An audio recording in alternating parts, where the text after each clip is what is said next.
1711 में फिर से स्काई ड्रैगन जाऊंगा। 5 झांग जियू और हुआंग फेंग ने पहले ही अपने रिश्ते की पुष्टि कर दी थी। स्वाभाविक रूप से वे केवल हुआंग फेंग के रहस्यों के बारे में जानते थे। वह अन्य आयामों के बारे में भी बहुत उत्सुक थी, हालांकि वह अब तक किसी भी स्थानिक क्षेत्र में नहीं गई थी। इस बार हुआंग फेंग और अन्य लोगों ने स्वर्गीय ड्रैगन 8 डिवीजनों की दुनिया में जाने का इरादा किया। बेशक वह भी उनका अनुसरण करना चाहती थी। बाकी सभी चले गए थे। अगर वह नहीं जाती तो वह वास्तविक दुनिया में अकेली रह जाती। यह बहुत उबाऊ होगा। हालांकि उसके लिए 1 महीने की छुट्टी के लिए आवेदन करना आसान नहीं था। उसे यह जानने के लिए सोचने की जरूरत नहीं थी कि उच्च अधिकारी सहमत नहीं होंगे। यह ठीक है, इसे मुझ पर छोड़ दो। हुआंग फेंग को झांग जियू की चिंता पता चलने के बाद उसने इस मामले को संभालने की पहल की। क्या यह काम करेगा? झांग जियू थोड़ी चिंतित थी। हालांकि वह जानती थी कि हुआंग फेंग बहुत सक्षम है और उसके पास बहुत सारे व्यवसाय हैं, लेकिन इससे पहले उसका विमानन कंपनी के साथ ज्यादा संपर्क नहीं था। यह मत भूलो कि पिछली बार मैंने विमान में एक व्यक्ति को बचाया था, हुआंग फेंग ने मुस्कुराते हुए कहा। उस समय के बाद मेरा विमानन कंपनी के नेताओं से भी संपर्क था। इसके अलावा मेरे उनके साथ संबंध भी हैं। झांग जियू को अब हुआंग फेंग और बॉस के बीच के रिश्ते के बारे में पता चल गया था, बस उसे कोई खास जानकारी नहीं थी। आखिरकार वे लोग उसके लिए बहुत दूर थे। वे लोग ऐसे थे जिन्हें सिर्फ टीवी पर ही देखा जा सकता था। यह सिर्फ छुट्टी मांगना है। क्या उन कनेक्शनों का इस्तेमाल करना बहुत ज्यादा नहीं होगा? झांग जियू ने कहा। उन बॉस के पास हर दिन करने के लिए बहुत सारे काम होते हैं। अगर यह सिर्फ छुट्टी मांगने के लिए होता तो इससे उन लोगों को चिंता होती। बॉस, झांग जियू को लगा कि यह मामला थोड़ा ज्यादा है। कुछ नहीं होगा, मैं तो बस नमस्ते कहना चाहता था, हुआंग फेंग ने लापरवाही से कहा। चूंकि हुआंग फेंग ने जोर दिया था, झांग जियू ने कुछ और नहीं कहा। हालांकि उसे हमेशा अपने दिल में अजीब लगता था। उसने छुट्टी ले ली और वास्तव में इतनी बड़ी हस्ती को डराना चाहती थी। यह कुछ ऐसा था जिसके बारे में उसने पहले कभी नहीं सोचा था। हालांकि उससे अधिक आश्चर्यचकित और अजीब महसूस करने वाले उसके सहकर्मी थे। हुआंग फेंग की हरकतें धीमी नहीं थीं। उस रात उसने कुछ कॉल किए। हालांकि फोन के दूसरी तरफ मौजूद लोग हुआंग फेंग की बातों से थोड़े हैरान थे, लेकिन उन्हें उम्मीद नहीं थी कि वह इतनी छोटी सी बात के लिए कॉल करेगा। हालांकि हैरान होने के अलावा वे हुआंग फेंग के अनुरोध पर सहमत भी हुए। हुआंग फेंग अब देश में सबसे लोकप्रिय व्यक्ति थे। जब टाइम कार ने प्रदर्शनी में सभी को चौंका दिया तो शीर्ष पर बैठे कुछ बॉस ने विशेष रूप से हुआंग फेंग से संपर्क किया था। उन्होंने उसे बधाई दी और उसकी प्रशंसा की। आखिरकार हुआंग फेंग की टाइम एंड स्पेस कार ने घरेलू बाजार में अंतराल को भर दिया था। यह अब तीसरे दर्जे की कार थी। यह अचानक दुनिया की पहली श्रेणी की कार बन गई थी, यहाँ तक कि अन्य देशों में भी अग्रणी थी। वे कुछ बॉस स्वाभाविक रूप से बहुत खुश थे। हालांकि वे आश्चर्यचकित थे कि हुआंग फेंग इतनी छोटी सी बात के लिए उनसे संपर्क करेगा। वे सभी बहुत आश्चर्यचकित थे, लेकिन जब उन्होंने सोचा कि हुआंग फेंग ने सुयुमो और अन्य लड़कियों के लिए यह कैसे किया, तो उन्होंने कुछ उन्नत तकनीकों का योगदान दिया था।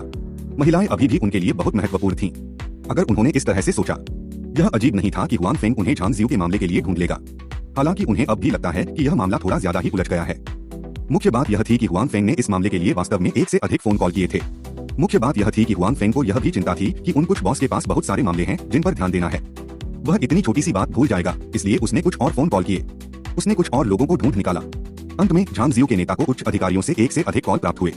इन कॉलों के पीछे के लोग वे सभी अस्तित्व थे जिन्हें वह आमतौर पर नहीं देखता था। और इन लोगों ने वास्तव में एक फ्लाइट अटेंडेंट के लिए 1 महीने की छुट्टी के लिए आवेदन करने के लिए एक ही समय में कॉल किया। यह मामला, चाहे कोई इसके बारे में कैसे भी सोचे, यह अकल्पनीय था। और इन कॉल्स के साथ झांग जियू छुट्टी लेना चाहती थी, इसलिए कोई समस्या नहीं थी। इसके अलावा उसके नेता ने उससे यह भी पूछा कि क्या 1 महीने का समय पर्याप्त है। अगर यह पर्याप्त नहीं था तो वह कुछ समय के लिए पूरी तरह से आराम कर सकती थी। इसमें कोई समस्या नहीं थी। ये लोग मूर्ख नहीं थे। छुट्टी मांगने के लिए झांग जियू वास्तव में इतने बड़े रिश्ते को आमंत्रित करने में सक्षम थी। जाहिर है उसकी पृष्ठभूमि साधारण नहीं थी। इस वजह से वे स्वाभाविक रूप से इतनी छोटी बात पर झांग जियू के लिए चीजों को मुश्किल नहीं बनाएंगे। और इस मामले ने अभी भी कुछ खबरें फैलाई थीं। अब झांग जियू के उन सहकर्मियों को भी पता था कि आमतौर पर बहुत साधारण दिखने वाले झांग जियू का वास्तव में इतना मजबूत रिश्ता था।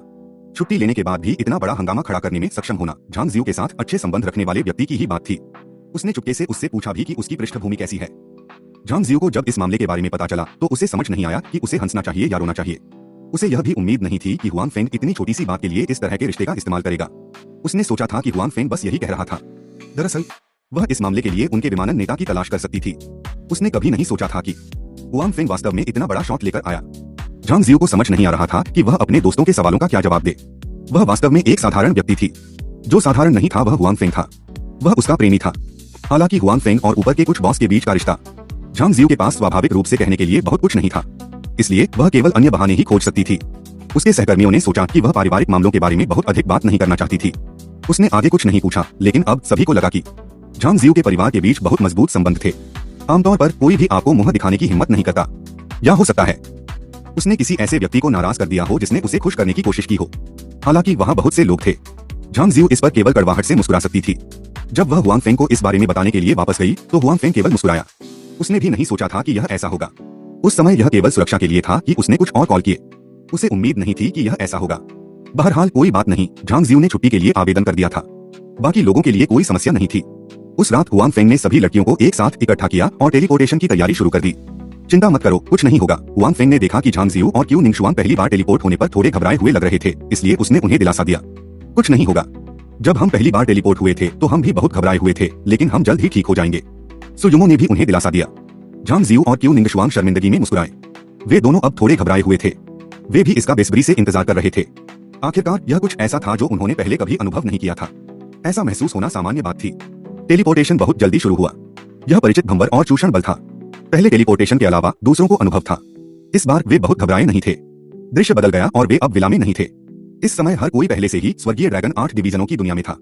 झांग जियू और क्यू निंगशुआन ने उत्सुकता से चारों ओर देखा। दूसरे भी देख रहे थे, लेकिन वे अपना स्थान निर्धारित करने की कोशिश कर रहे थे।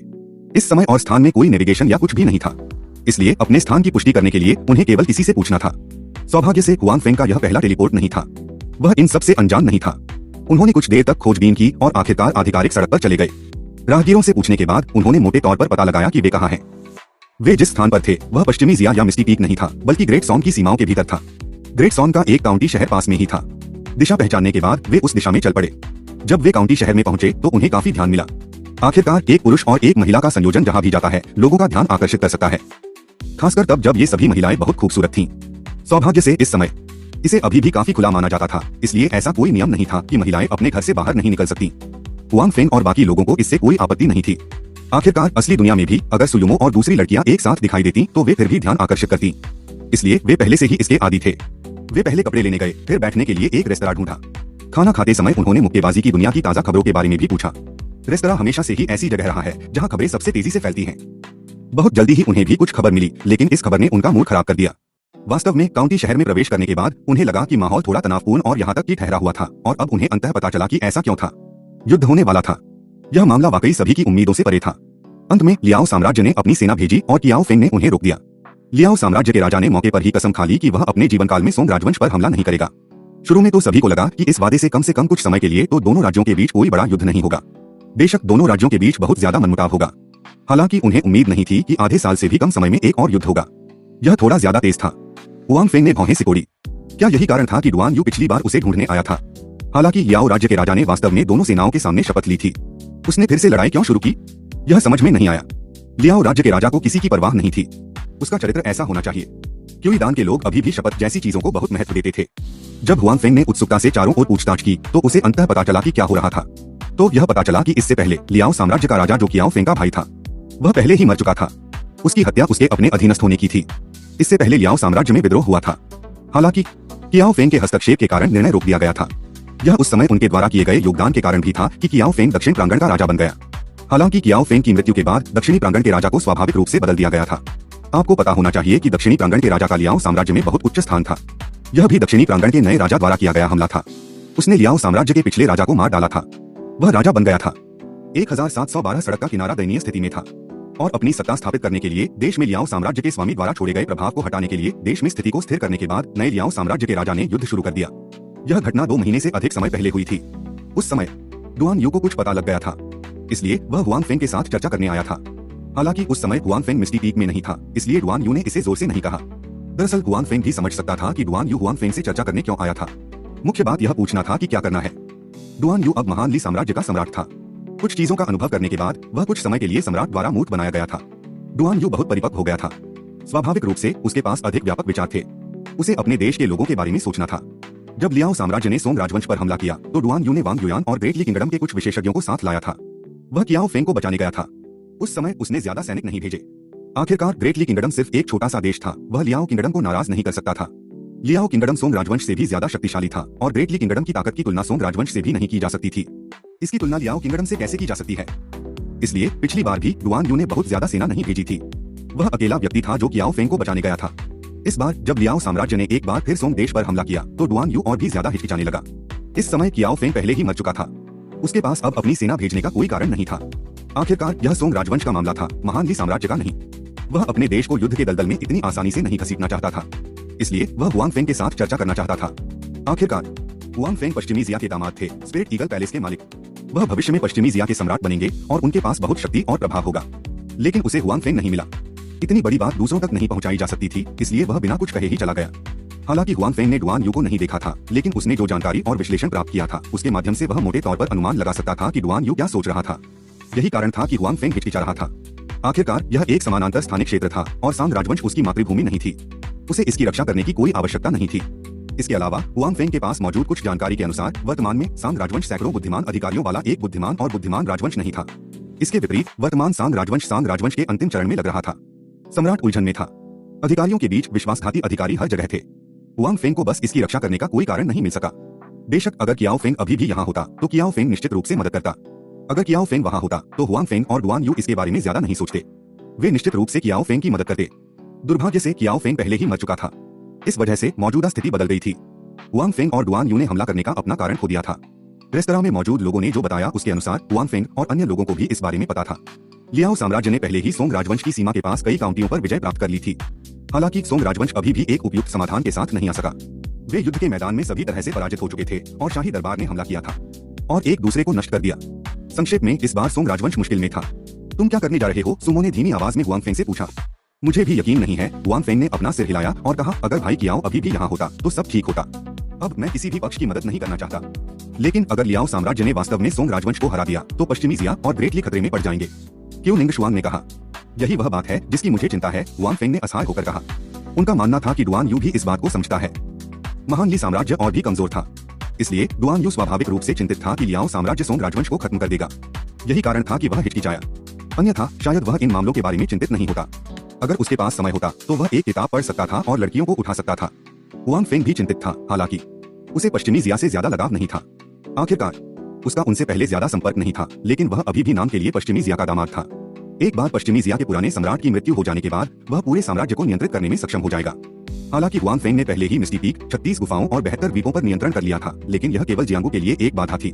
अगर वह वास्तव में पैसा कमाना चाहता था तो उसे पश्चिमी जिया का समर्थन प्राप्त करना होगा। यह स्पष्ट रूप से आवश्यक था। इसलिए हुआन फेंग नहीं चाहता था कि पश्चिमी जिया को कुछ भी हो। हालांकि हुआन फेंग अभी भी पश्चिमी जिया का दामाद था। पश्चिमी जिया के सैनिकों को जुटाना अभी भी बहुत मुश्किल था। भले ही वह सोंग राजवंश की मदद करना चाहता था, उसे खुद ही ऐसा करना होगा। हालांकि युद्ध के मैदान में एक व्यक्ति के लिए यह बहुत उपयोगी नहीं था। इससे पहले कियाओ फेंग ने दुश्मन के कमांडर को जिंदा पकड़ लिया था। यह पूरी तरह से धोखाधड़ी का काम था। वास्तव में हुआन फेंग, डुआन यू और युद्ध के मैदान में मौजूद अन्य लोगों जैसे शक्तिशाली व्यक्ति भी वे यह कहने की हिम्मत नहीं करेंगे कि वे अजय हैं और उन्हें नहीं मारा जाएगा। विशेषज्ञ चाहे कितना भी शक्तिशाली क्यों न हो, अगर वह इतने सारे सैनिकों से घिरा हुआ हो, यह बहुत खतरनाक भी था। इसलिए हुआन फेंग को अभी निर्णय लेना बाकी था। वैसे भी यह जगह सीमा से बहुत दूर नहीं है। चलो पहले जाकर स्थिति पर नजर डालते हैं, हुआन फेंग ने कहा। ठीक है, चूंकि हुआन फेंग ने अपना मन बना लिया था, इसलिए कोई भी आपत्ति नहीं करेगा। इसलिए भोजन के बाद उन्होंने कुछ घोड़े खरीदे और चल पड़े। रास्ते में नजारा बुरा नहीं था, लेकिन हर किसी का मूड खूबसूरत नजारे का लुत्फ उठाने का नहीं था, क्योंकि वे सीमा पर जितने आगे बढ़ते गए, रास्ते में उतने ही ज्यादा अकालग्रस्त शरणार्थी मिलते गए। ये सभी लोग सीमा पर बसे शहरों से भागकर आए थे, अकालग्रस्त नागरिकों के बीच। यहाँ तक कि कुछ बिखरे हुए सैनिक भी थे जिन्हें पता नहीं था कि वे बिखरे हुए हैं। हालांकि सभी के चेहरे पर हार का भाव था। जाहिर है वे लियाओ साम्राज्य की सेना से सदमे में थे। अब वे लियाओ साम्राज्य की सेना से लड़ने की हिम्मत नहीं कर पाए। वे सड़क के दोनों ओर खड़े लोगों को देख रहे थे, हालांकि वे वास्तविक दुनिया में नहीं थे। लड़कियों के दिल भारी थे।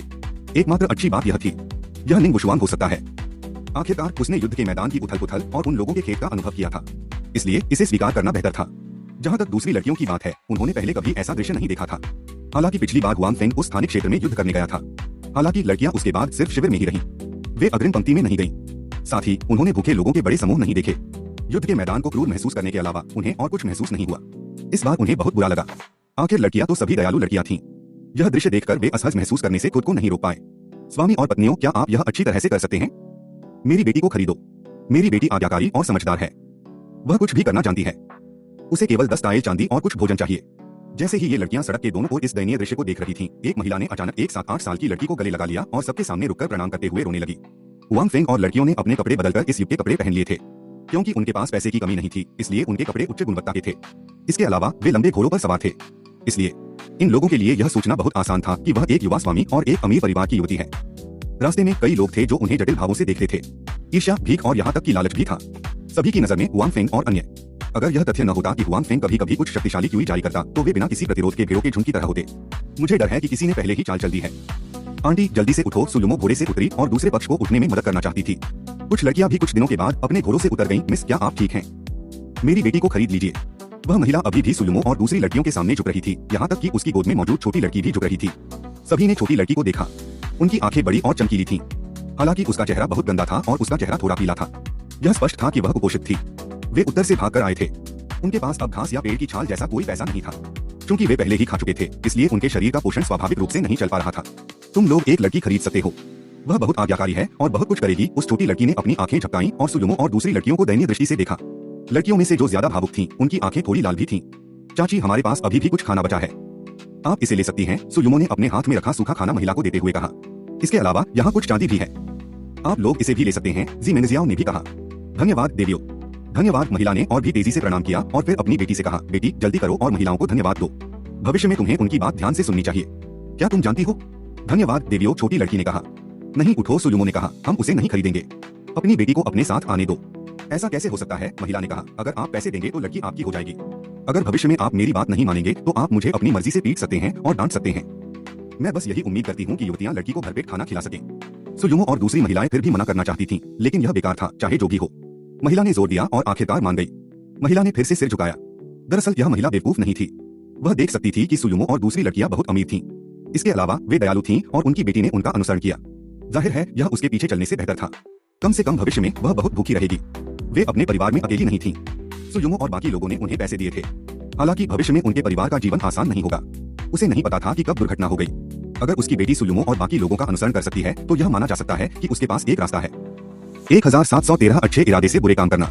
4 इस वजह से जब सुजुमो ने उसकी बेटी को खरीदने के लिए हामी भरी तो यह महिला बहुत खुश हुई। वह अपनी बेटी को यह भी याद दिलाती रही कि भविष्य में वह सुजुमो और दूसरी लड़कियों की बात ध्यान से सुने। उसके कुछ समय बाद ही हुआंग फेंग और अन्य लोगों ने उस महिला के पति को देखा और उसके 2 बेटों को भी। आखिरकार यह जगह आधुनिक नहीं थी, यह अपेक्षाकृत सामंती प्राचीन जगह थी। इसलिए जब ऐसी चरम परिस्थितियों का सामना करना पड़ा, जब उन्हें अपने जीवन को बनाए रखने के लिए अपने बच्चों को बेचने पर विचार करने की आवश्यकता हुई, तो पहली बात जो उन्होंने सोची वह थी अपनी बेटियों को बेचना। बेशक हुआंग फेंग और बाकी लोगों के अलावा किसी को भी नहीं लगा कि इस मामले में कुछ गड़बड़ है। यहाँ तक कि लड़की को भी लगा कि उसे बेच दिया जाना चाहिए। यह उसके 2 छोटे भाई नहीं थे, बस उसे उन्हें अपने 2 छोटे भाइयों से अलग करना था। वह अभी भी काफी दुखी थी। सुजुमो और दूसरी लड़कियों के दिल में भी बहुत सारी भावनाएं थीं। इससे पहले उन्होंने सिर्फ बच्चों को किताबें बेचते हुए देखा था, लेकिन उन्होंने कभी नहीं सोचा था कि एक दिन वे इसे अपनी आंखों से देखेंगे। वे एक किताब वापस भी खरीद लेंगे। वास्तव में आपने अभी जो किया वह जरूरी नहीं कि उनकी मदद के लिए था। कुछ देर तक सभी के चले जाने के बाद हुआंग फेंग अचानक बोला, क्यों? सुजुमो और अन्य लड़कियां उलझन में थीं। यह एक साधारण परिवार है, बस उन्हें कुछ खाने को दे दो। अंत में सबके सामने उन्हें चांदी देने से उन पर मुसीबत आ सकती है। हुआंग फेंग ने कहा, आपको पता होना चाहिए कि यहाँ बहुत से भूखे लोग हैं। जब कोई बहुत भूखा हो तो वह कुछ भी कर सकता है। तो क्या हमने अच्छे इरादों से बुरे काम नहीं किए? जी मेंगजियाओ ने कहा। वह वही थी जिसने अभी अभी परिवार को चांदी दी थी। इसके अलावा अपनी अंतरात्मा की आवाज सुनकर उसने कुछ और भी दिया। मूल रूप से वह उस परिवार के जीवन को बेहतर बनाना चाहती थी। लेकिन अब जब उसने सुना कि हुआंग फेंग ने क्या कहा तो उसे अचानक लगा कि ऐसा लग रहा था जैसे उसने कुछ बुरा किया हो। शायद मैं बहुत ज्यादा सोच रहा था। हुआंग फेंग मुस्कुराया, फिर उसका चेहरा गंभीर हो गया। मुझे यकीन नहीं है कि उस परिवार ने किसी ऐसे व्यक्ति से मुलाकात की है जिसके पीछे कोई गुप्त उद्देश्य हो, लेकिन लगता है कि हम कुछ अंधे लोगों से मिले हैं। सुजुमो और दूसरी लड़कियों ने उसकी बात सुनी और एक तरफ देखा। निश्चित रूप से उन्होंने फटी हुई सैन्य वर्दी पहने कुछ लोगों को अच्छे इरादों से उनकी ओर देखते हुए देखा, जैसे कि वे किसी भी समय हमला करने के लिए तैयार थे। छोटी लड़की इतनी डरी हुई थी कि वह सुजुमो की बाहों की ओर झुक गई। रास्ते में छोटी लड़की ने बहुत से भगोड़ों और डकैतियों को देखा, लेकिन उस समय उनका परिवार बहुत गरीब था और कोई भी उनकी परवाह नहीं करता था। हालांकि अब यह स्पष्ट रूप से अलग था। सुजुमो और दूसरी लड़कियां ज्यादा चिंतित नहीं थीं। उनके साथ हुआंग फेंग भी था। इसके अलावा उन्होंने आंतरिक ऊर्जा भी विकसित की। हालांकि उनके और उपन्यासों के उन बेजोड़ विशेषज्ञों के बीच अभी भी बहुत बड़ा अंतर था, फिर भी कुछ भटकते सैनिकों से निपटना कोई समस्या नहीं थी। लड़कियों ने यह भी अनुमान लगाया कि हो सकता है कि उनके पहनावे ने इन लोगों को आकर्षित किया हो। आखिर उनके कपड़े भी सस्ते नहीं थे। यह भी हो सकता है कि जब उन्होंने घर वालों को पैसे दिए तो इन लोगों ने उन्हें देख लिया हो, इस वजह से इन लोगों की नजर उन पर पड़ी। हालांकि अगर यह दूसरी स्थिति थी तो पहले वाला परिवार भी उसी खतरे में होगा। सुजुमो और दूसरी लड़कियां अपने दिल में प्रार्थना कर रही थीं कि यह दूसरी संभावना न हो। बच्चे, हम तुम पर बहुत दिनों से नजर रखे हुए हैं। तुम्हारे पास जो भी पैसे हैं उन्हें सौंप दो। कुछ भटकते हुए सैनिकों ने हुआंग फेंग और अन्य लोगों को घेर लिया। उन्होंने सुजुमो और अन्य लड़कियों को ऊपर से नीचे तक जांचा। समूह के नेता ने हुआंग फेंग से अपने चेहरे पर चेतावनी भरी नजर से कहा। उसकी आंखें तिरछी थीं। क्या होगा अगर मैं इसे नहीं सौंपता? हुआंग फेंग घोड़े पर बैठ गया और बिना अपना भाव बदले बोला, तुम इसे सौंपना नहीं चाहते? यह पिछले परिवार की तरह ही है, नेता ने उग्र भाव से कहा। उस परिवार ने भी इसे सौंपने से इनकार कर दिया था, जैसा कि तुमने शुरू में किया था। तुम्हारे दादा ने कुछ बार कटौती की, क्या पैसा हमारे हाथों में नहीं आया? तुमने उन्हें मार डाला। हुआंग फेंग की आंखों में एक क्रूर नजर चमक उठी। ठीक है, उस आदमी ने गर्व से कहा और अपने हाथ से कुछ चांदी के सिक्के निकाले। उसने कहा, पैसे अभी भी गर्म हैं। तुम मौत को दावत दे रहे हो। हुआंग फेंग जोर से चिल्लाया। फिर वह घोड़े की पीठ से गायब हो गया। इससे पहले कि वह आदमी कुछ प्रतिक्रिया दे पाता, उसका सिर और शरीर अलग हो चुका था। बचे हुए भगोड़े उसे खाली आंखों से देखते रहे। उन्हें नहीं पता था कि क्या हुआ था। हालांकि उसके ठीक बाद उनके सिर वैसे ही थे। वे आसमान में उड़ गए। उनका खून हर जगह बिखरा हुआ था। कई लाशें धड़ाम से जमीन पर गिरी। इस समय हुआन फेंग पहले ही अपने घोड़े पर वापस आ चुका था और लाशों को घूर रहा था। जो लोग वहां से गुजर रहे थे वे भी हुआन फेंग को डर से देख रहे थे। उन्होंने कभी नहीं सोचा था कि यह आदमी जो एक महान युवा स्वामी की तरह कपड़े पहने हुए था, वह वास्तव में इतना शक्तिशाली था कि जब वह वहां से गुजरता था तो हमेशा उनसे दूर रहता था। उन्हें डर था कि हुआन फेंग उन्हें निशाना बनाएगा। सुयुमो और दूसरी लड़कियां थोड़ी उदास दिखीं। उन्हें कभी नहीं लगा कि हुआन फेंग ने सही अनुमान लगाया था। उन्हें लगा कि उन्होंने कुछ अच्छा किया है, लेकिन अंत में इससे परिवार पर विपत्ति आ गई। छोटी लड़की को कुछ समझ में आ गया था। वह रो पड़ी और सुयुमो ने उसे दिलासा देने के लिए अपनी बाहों में ले लिया। हुआन फेंग और अन्य लोगों ने तुरंत पीछे मुड़कर यह देखने का निर्णय लिया कि परिवार का हाल कैसा है। कुछ दूर चलने के बाद उन्हें परिवार के सदस्यों की लाशें मिली। जो लोग उनके सामने आभार व्यक्त कर रहे थे वे अब सड़क के किनारे ठंडी लाशों में बदल चुके थे। जो लोग वहां से गुजर रहे थे वे बस उस अराजक दृश्य को एक दो बार देख रहे थे। वे लोग अपनी सुरक्षा की गारंटी भी नहीं दे सकते थे, तो वे दूसरों के काम में कैसे दखल दे सकते थे। न तो उनके पास ऐसी मानसिकता थी, न ही उनमें ऐसी क्षमता थी। लड़की सुयुमो की बाहों से बाहर आई और अपने परिवार के ऊपर लेटकर जोर जोर से रोने लगी। सुयुमो और दूसरी लड़कियों के चेहरे भी बहुत उदास थे और उनके दिल में कुछ आत्मग्लानि भी थी। हालांकि वे नहीं थीं जिन्होंने उन्हें मारा, लेकिन वे भी उससे और बाकी लोगों से संबंधित थीं। दुखी मत हो, इस तरह की बातें इन सालों में बहुत आम हैं। भले ही वे आज उन सैन्य बदमाशों द्वारा मारे न जाएं, लेकिन उनके लिए बचना आसान नहीं होगा। हुआन फेंग उन्हें सांत्वना देने के लिए आया। हुआन फेंग कई अंतरिक्ष क्षेत्रों में जा चुका था, इसलिए स्वाभाविक रूप से उसने बहुत सी चीजें देखी थीं। उसने बहुत से ऐसे दयनीय दृश्य भी देखे थे। युद्ध के इस दौर में स्थिति हमेशा अस्थिर रही थी। पीड़ित स्वाभाविक रूप से निचले स्तर पर रहने वाले नागरिक थे। बस ये लोग उनके सामने थे जो अपना घर छोड़कर भाग गए थे।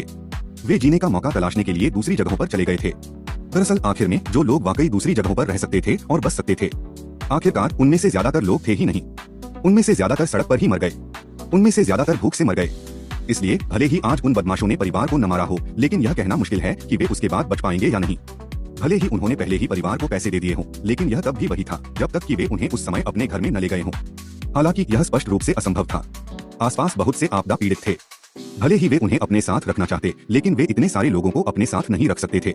भले ही वे इतने दयालु हों कि बहुत से लोगों को अपने साथ ले लें, फिर भी अंत में परेशानी होगी। शायद सरकार भी सोचती कि उनके पास छिपे हुए इरादे हैं और उन्हें दबाने के लिए सेना भी भेजती। इसलिए हुआन फेंग को शुरू से ही पता था कि जब तक वह युद्ध को शांत नहीं कर लेता, तब तक वह मौजूदा स्थिति के बारे में कुछ नहीं कर सकता। हालांकि यह स्पष्ट रूप से आसान नहीं था। हुआन फेंग की बातें सुनकर हालांकि सुयुमो और दूसरी लड़कियां अभी भी दुखी थीं, लेकिन उन्हें थोड़ा बेहतर महसूस हुआ। ध्यान से सोचने पर उन्हें पता चला कि हुआन फेंग ने जो कहा वह सही था।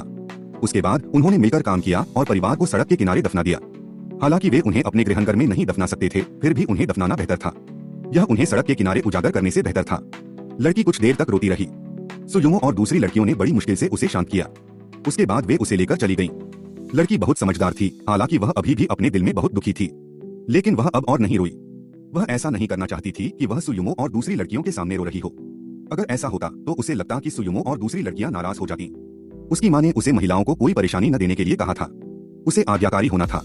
हालांकि उसकी माँ मर चुकी थी, लेकिन लड़की को उसकी बातें अच्छी तरह याद थीं। इसलिए उसने अपना दुख सहन किया और सुयुमो और दूसरी महिलाओं के साथ चली गई। लड़की को इतना समझदार देखकर सुयुमो और दूसरी लड़कियों को और भी ज्यादा दुख हुआ। उन्हें वह और भी ज्यादा पसंद आ गई। हालांकि वे इस समय और जगह में हमेशा के लिए नहीं रह सकती थीं, लेकिन हुआन फेंग के पास अभी भी यहाँ कुछ शक्ति थी। इसलिए यहाँ बच्चे की व्यवस्था करना कोई समस्या नहीं होगी। उसके बाद समूह ने अपनी यात्रा जारी रखी। इस बार लड़कियों ने अपना सबक सीख लिया था। चाहे उनके आसपास के लोग कितने भी दयनीय क्यों न हो, वे अपनी दयालुता को आसानी से व्यक्त करने की हिम्मत नहीं करती थीं। कौन जानता था कि उन्हें फिर से निशाना बनाया जाएगा और दूसरों को नुकसान पहुंचाया जाएगा। यह जानना जरूरी था कि भागने वाले इन लोगों में से कई भूखे थे। अपना पेट भरने के लिए वे कुछ भी नहीं कर सकते थे। सुयुमो और दूसरी लड़कियां जो राशन लेकर आई थीं, वह भी सीमित था। सभी को राशन देना असंभव था। इसके अलावा समय की कमी थी, इसलिए लड़कियां सिर्फ अपना दिल कठोर कर सकती थीं। हुआन फेंग को इसकी परवाह नहीं थी। उसने इस तरह का दृश्य कई बार देखा था। शुरुआत में वह सुयुमो और दूसरी लड़कियों की तरह था। वह मदद करने के अलावा कुछ नहीं कर सकता था। हालांकि कुछ समय बाद उसने हार मान ली। वह जानता था कि उसने जो किया उससे कुछ नहीं बदलेगा, जब तक कि यह कोई बुनियादी समाधान न हो। इसलिए हालांकि हुआन फेंग को ऐसा दयनीय दृश्य देखकर असहज महसूस हुआ, फिर भी वह दिखावा कर सकता था कि उसने कुछ भी नहीं देखा। इसलिए हालांकि हुआन फेंग को ऐसा दयनीय दृश्य देखकर असहज महसूस हुआ, फिर भी वह दिखावा कर सकता था कि उसने कुछ भी नहीं देखा। समूह सीमा की ओर बढ़ता रहा। अधिक से अधिक लोग इलाके से भाग रहे थे। उनमें से कुछ लोग मुसीबत मोल लेने की फिराक में थे। इस मामले में चाहे वह हुआन फेंग हो, सुयुमो हो या दूसरी लड़कियां, वे बिल्कुल भी विनम्र नहीं थे। खास तौर पर सुयुमो और दूसरी लड़कियां। पहले जो कुछ हुआ था उसके कारण वे अपने दिल में बहुत दुखी थीं। उन्हें अपना गुस्सा निकालने की जरूरत थी, इसलिए स्वाभाविक रूप से वे हमला करते समय कोई दया नहीं दिखाएंगी। 1714 शहर में अराजकता। 3 समूह उत्तर की ओर बढ़ता रहा। सड़क शांतिपूर्ण नहीं थी। सौभाग्य से उन सभी के पास असाधारण कौशल थे, खासकर हुआन फेंग। वे भगोड़े और भागने वाले आमतौर पर कभी वापस नहीं आते अगर वे उन्हें मारना चाहते। पहले जो हुआ था उसकी वजह से सुयुमो और दूसरी लड़कियां पहले से कहीं ज्यादा क्रूर हो गई थीं। क्योंकि अगर ये लोग उन पर हमला करना चाहते तो वे उन आम लोगों को निशाना बना सकते थे। जाहिर है सुयुमो और दूसरी लड़कियों के दिलों में ऐसे लोग, इससे कोई भी अच्छा प्रभाव नहीं पड़ता। वह डोंगजुआन सामने है। उसके बाद हम युद्ध के मैदान में प्रवेश करेंगे। हम किसी भी समय सोंग राजवंश या लियाओ साम्राज्य की सेना से टकरा सकते हैं। हुआंग फेंग अपने घोड़े पर सवार होकर कुछ ही दूरी पर एक छोटे से शहर की ओर देखते हुए बोला, हम आखिरकार यहाँ पहुंच गए हैं। हालांकि रास्ते में हर जगह शरणार्थी हैं। ऐसा लगता है कि सोंग राजवंश की स्थिति अच्छी नहीं दिख रही है, सुयुमो ने कहा। मुझे ऐसा लगता है, हुआंग फेंग ने कहा, सोंग राजवंश नागरिक और सैन्य को प्राथमिकता देता है और जनरलों का पद बहुत कम होता है। सैन्य प्रशिक्षण पर्याप्त नहीं था, लेकिन लियाओ साम्राज्य अलग था। वे एक गरीब क्षेत्र से आते हैं और उनके चरित्र अधिक हिंसक हैं। वे अक्सर उग्र और आक्रामक होते हैं। युद्ध के मैदान में वे अपनी पूरी ताकत से लड़ते थे। जब सोंग राजवंश उनसे मिला तो यह एक त्रासदी होगी। विशेष रूप से सोंग राजवंश के शाही दरबार में असहमति थी। कुछ लोग लड़ना चाहते थे, कुछ शांति वार्ता करना चाहते थे। बॉस जो ऊपरी सोपानों में था के विचार अलग थे। नीचे के लोग चलो इसके बारे में बात भी नहीं करते, इसलिए उनके लिए लड़ाई हारना सामान्य बात है। हालांकि हुआंग फेंग ने इतिहास का अध्ययन नहीं किया था, लेकिन वह इसके बारे में थोड़ा जानता था। साथ ही उसने स्वर्गीय ड्रैगन 8 डिवीजनों की पृष्ठभूमि से संबंधित बहुत सी चीजें देखी थीं। इसलिए उसे सोंग राजवंश की हार के बारे में कोई संदेह नहीं था। हालांकि उसके सामने का सोंग राजवंश इतिहास में सोंग राजवंश से अलग था। आखिरकार यह ओल्ड मैन जिन द्वारा बनाई गई एक आभासी दुनिया थी। हालांकि आमतौर पर कई समानताएं थीं। लियाओ साम्राज्य के लोग लंबे समय से सोंग राजवंश पर हमला करना चाहते थे।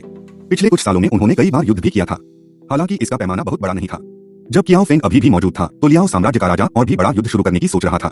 हालांकि उसे कियाओ फेंग ने रोक दिया, लेकिन इसका मतलब यह भी था कि लियाओ साम्राज्य ने सोंग राजवंश पर हमला करने की तैयारी पहले ही कर ली थी। अब लियाओ साम्राज्य के पास एक नया सम्राट था। सोंग राजवंश पर हमला करने की तैयारी का काम अभी भी बहुत पर्याप्त था। दूसरी ओर सांग राजवंश इसके लिए तैयार नहीं था। थोड़े ही समय में उन्होंने कई शहरों पर विजय प्राप्त कर ली थी।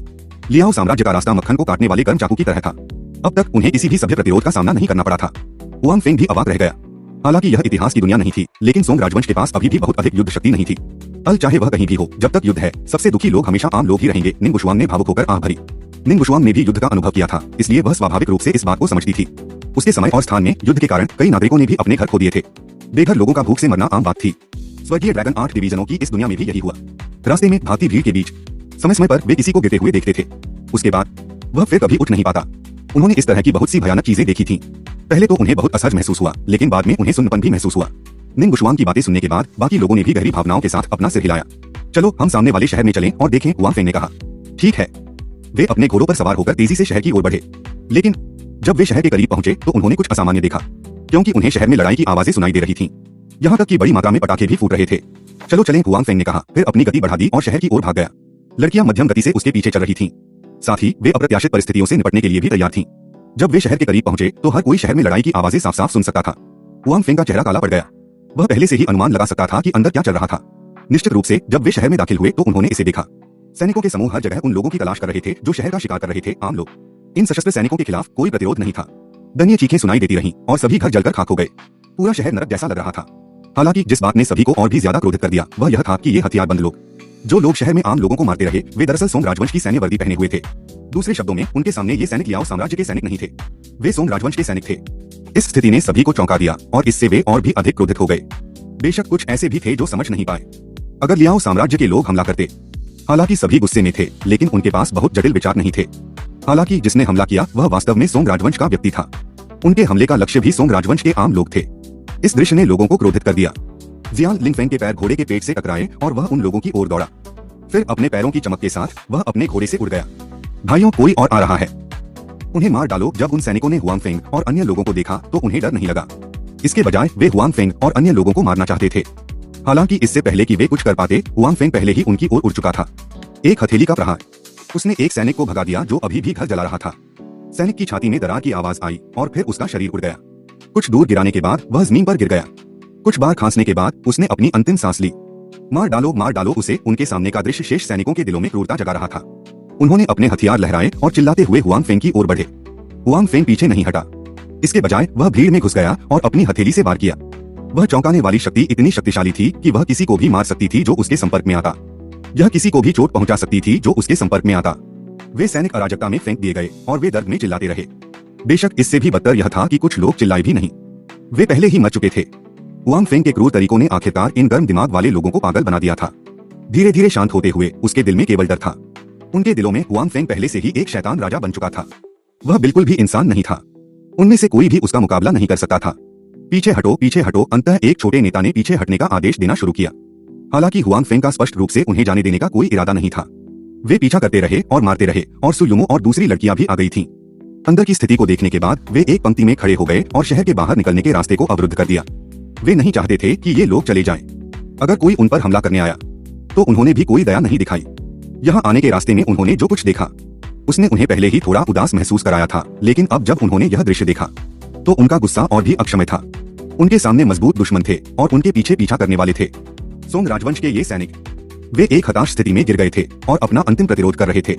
हालांकि हुआन फेंग ने पहले ही उन्हें मारने का फैसला कर लिया था, इसलिए भले ही उनका प्रतिरोध बहुत तीव्र था, फिर भी वे एक के बाद एक गिर गए।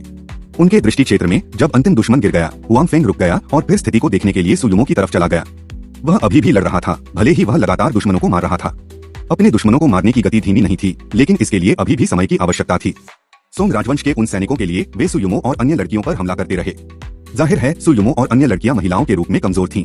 घेरे से बाहर निकलना आसान था, इसलिए उन्होंने सभी ने सुयुमो और अन्य लड़कियों पर हमला किया। इससे लड़कियों पर बहुत दबाव आया।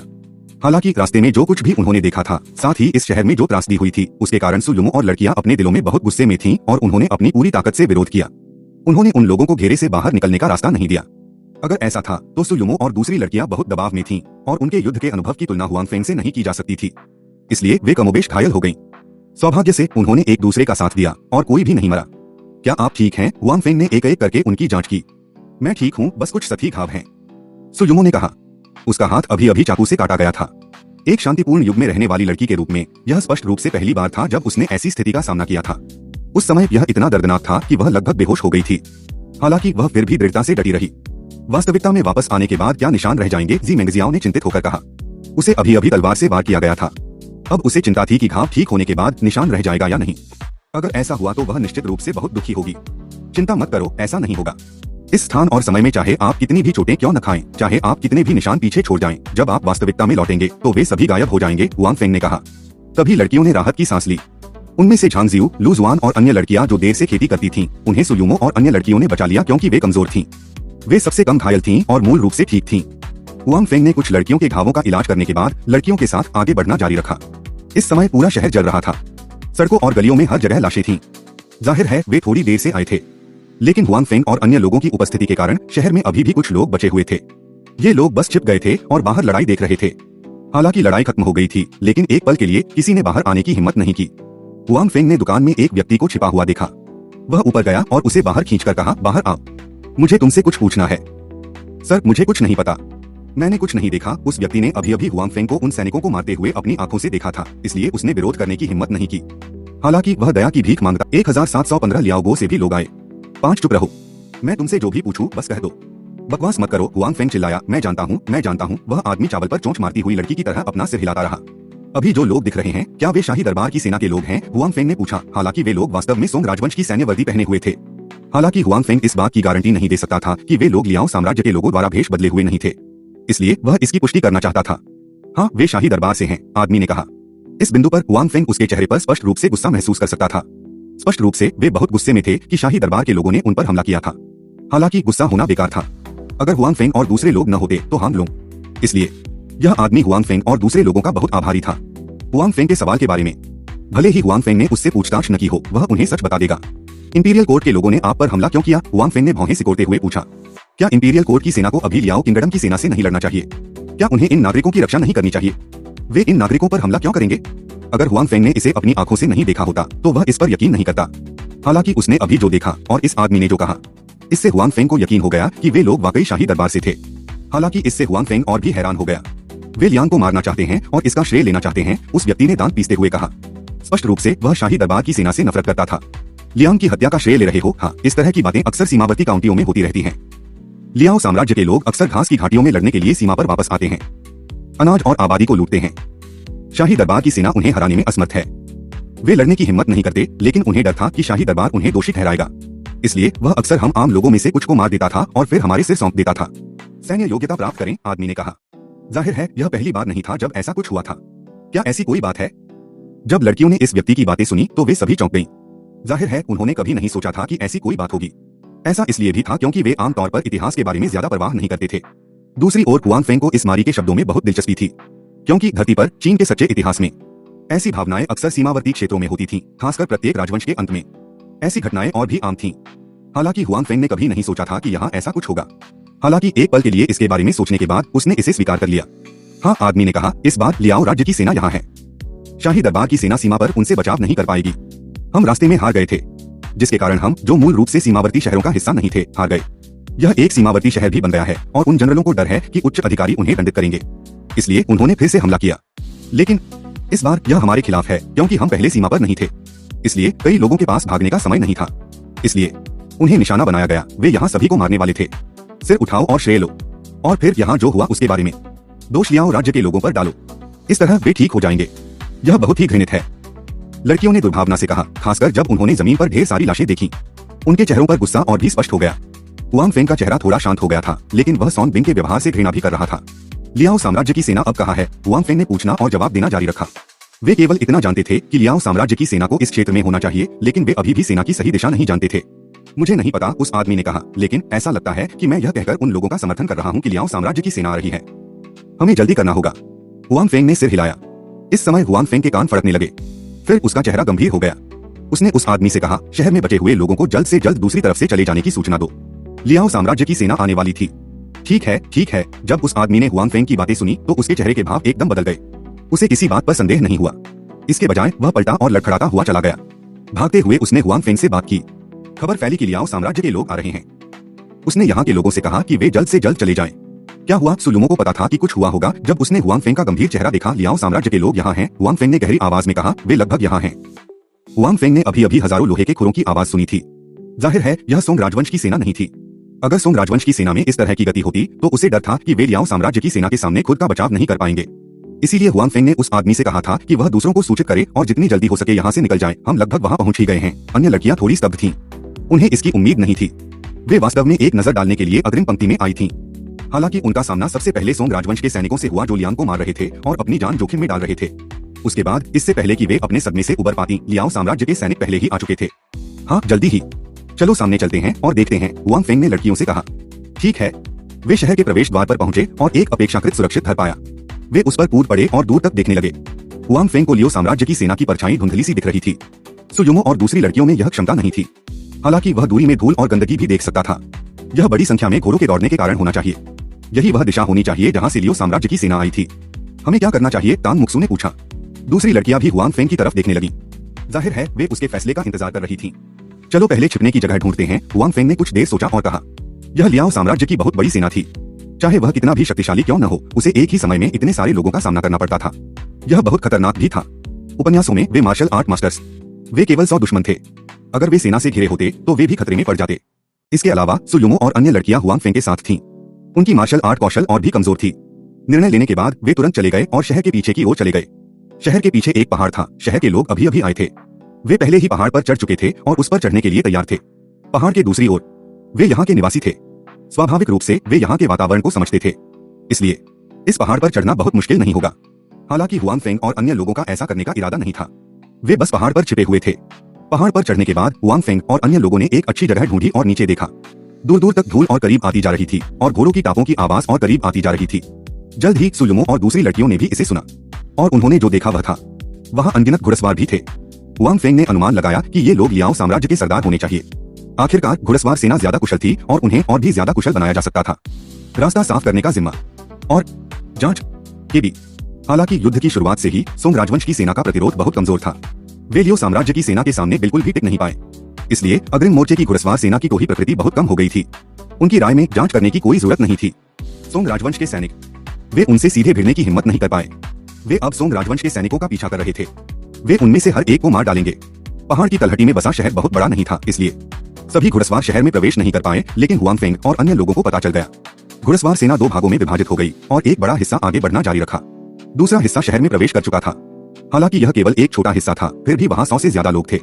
जब उन्होंने शहर में दृश्य देखा तो वे बहुत आश्चर्यचकित नहीं हुए। सीमा पर सेना के रूप में वे सोंग राजवंश के सैनिकों की आदतों को समझते थे। सोंग राजवंश के उन्हारने वालों ने केवल अपने ही लोगों पर तलवारें लहराने और अपने ही लोगों को मारने की हिम्मत की। उन्होंने श्रेय लेने के लिए अपने सिर को दिखाने के लिए उनका इस्तेमाल किया। इसलिए घुड़सवार सेना को अपने सामने के दृश्य से कोई आश्चर्य नहीं हुआ। वे यह देखने के लिए अंदर आए कि कहीं कोई मछली जाल से छूट तो नहीं गई या फिर यहाँ सोंग राजवंश की सेनाएं तो नहीं रह रही हैं। हालांकि अब पूरा शहर बहुत शांत था। शहर के लोग या तो मारे गए थे या भाग गए थे। एक भी जीवित व्यक्ति नहीं बचा था। हालांकि घुड़सवार सेना को कुछ सुराग मिल गए थे। उन्हें पता चला कि शहर के सभी लोग मरे नहीं थे। यह भी संभव था कि कुछ लोग बच निकले हों। हुआंग फेंग और अन्य लोगों ने पहाड़ पर इसे स्पष्ट रूप से देखा। ऐसा लग रहा था कि नीचे के घुड़सवारों ने इस पर चर्चा की थी। फिर लगभग 10 लोगों की एक छोटी सी टीम अपने घोड़ों से उतरी और पहाड़ की ओर बढ़ गई। हुआंग फेंग वहां से नहीं गया। इसके बजाय उसने दूर से घुड़सवारों के बड़े समूह को देखा। इस समय वे पहले ही शहर के सामने से गुजर चुके थे। दूसरे शब्दों में शहर में केवल सैकड़ों घुड़सवार थे। उन्हें मारना उसके लिए कोई समस्या नहीं थी, जहां तक उसके सामने के सैनिकों का सवाल है। जब उन्हें पता चलता कि पीछे कुछ हुआ है तो वे वापस आ जाते। इसमें शायद कुछ समय लगेगा। उस समय के साथ उसके लिए पीछे हटने के लिए इतना समय पर्याप्त होगा। इस पर विचार करने के बाद हुआंग फेंग ने सुयुमो और लड़कियों को थोड़ा और छिपने दिया। उसने एक अदृश्यता मंत्र का इस्तेमाल किया और सुयुमो और लड़कियों के सामने सड़क पर चला गया। नीचे घुड़सवार सेना के आने का इंतजार करने लगा। 10 घुड़सवार सैनिक जिन्होंने अपने घोड़े छोड़ दिए थे पहाड़ी रास्ते से आए। चलते समय वे जोर जोर से चिल्लाने लगे। यह पता नहीं था कि वे खुद को प्रोत्साहित करना चाहते थे या पहाड़ पर छिपे शहरवासियों को धमकाना चाहते थे। ये 10 या उससे ज्यादा घुड़सवार सेनाएं बहुत मजबूत थीं। सोंग राजवंश के कमजोर लोगों की तुलना में वे ज्यादा मजबूत और मजबूत थे। आमने सामने की स्थिति में सोंग राजवंश के सैनिक इन लियाओ लोगों के सामने टिक नहीं पाते थे। इस समय लियाओ साम्राज्य के कुछ सैनिक हुआंग फेंग के पास से गुजरे थे। सामने वाला सैनिक अचानक रुक गया, जैसे कि उसने सुयुमो और अन्य लोगों को घास में छिपे हुए पाया हो। 1716 मोहक, बाहर आओ, मैंने तुम लोगों को ढूंढ लिया है, जल्दी से बाहर आओ। लिसो किंगडम का सिपाही जो सामने था सुयुमो और लड़कियों की दिशा में चिल्लाया। जाहिर है उसने वास्तव में पाया कि सुयुमो और लड़कियां कहाँ छिपी थीं। हालांकि वह नहीं जानता था कि उस जगह पर कितने लोग छिपे हुए थे, इसलिए वह बहुत सतर्क था और आगे जाने की हिम्मत नहीं कर रहा था।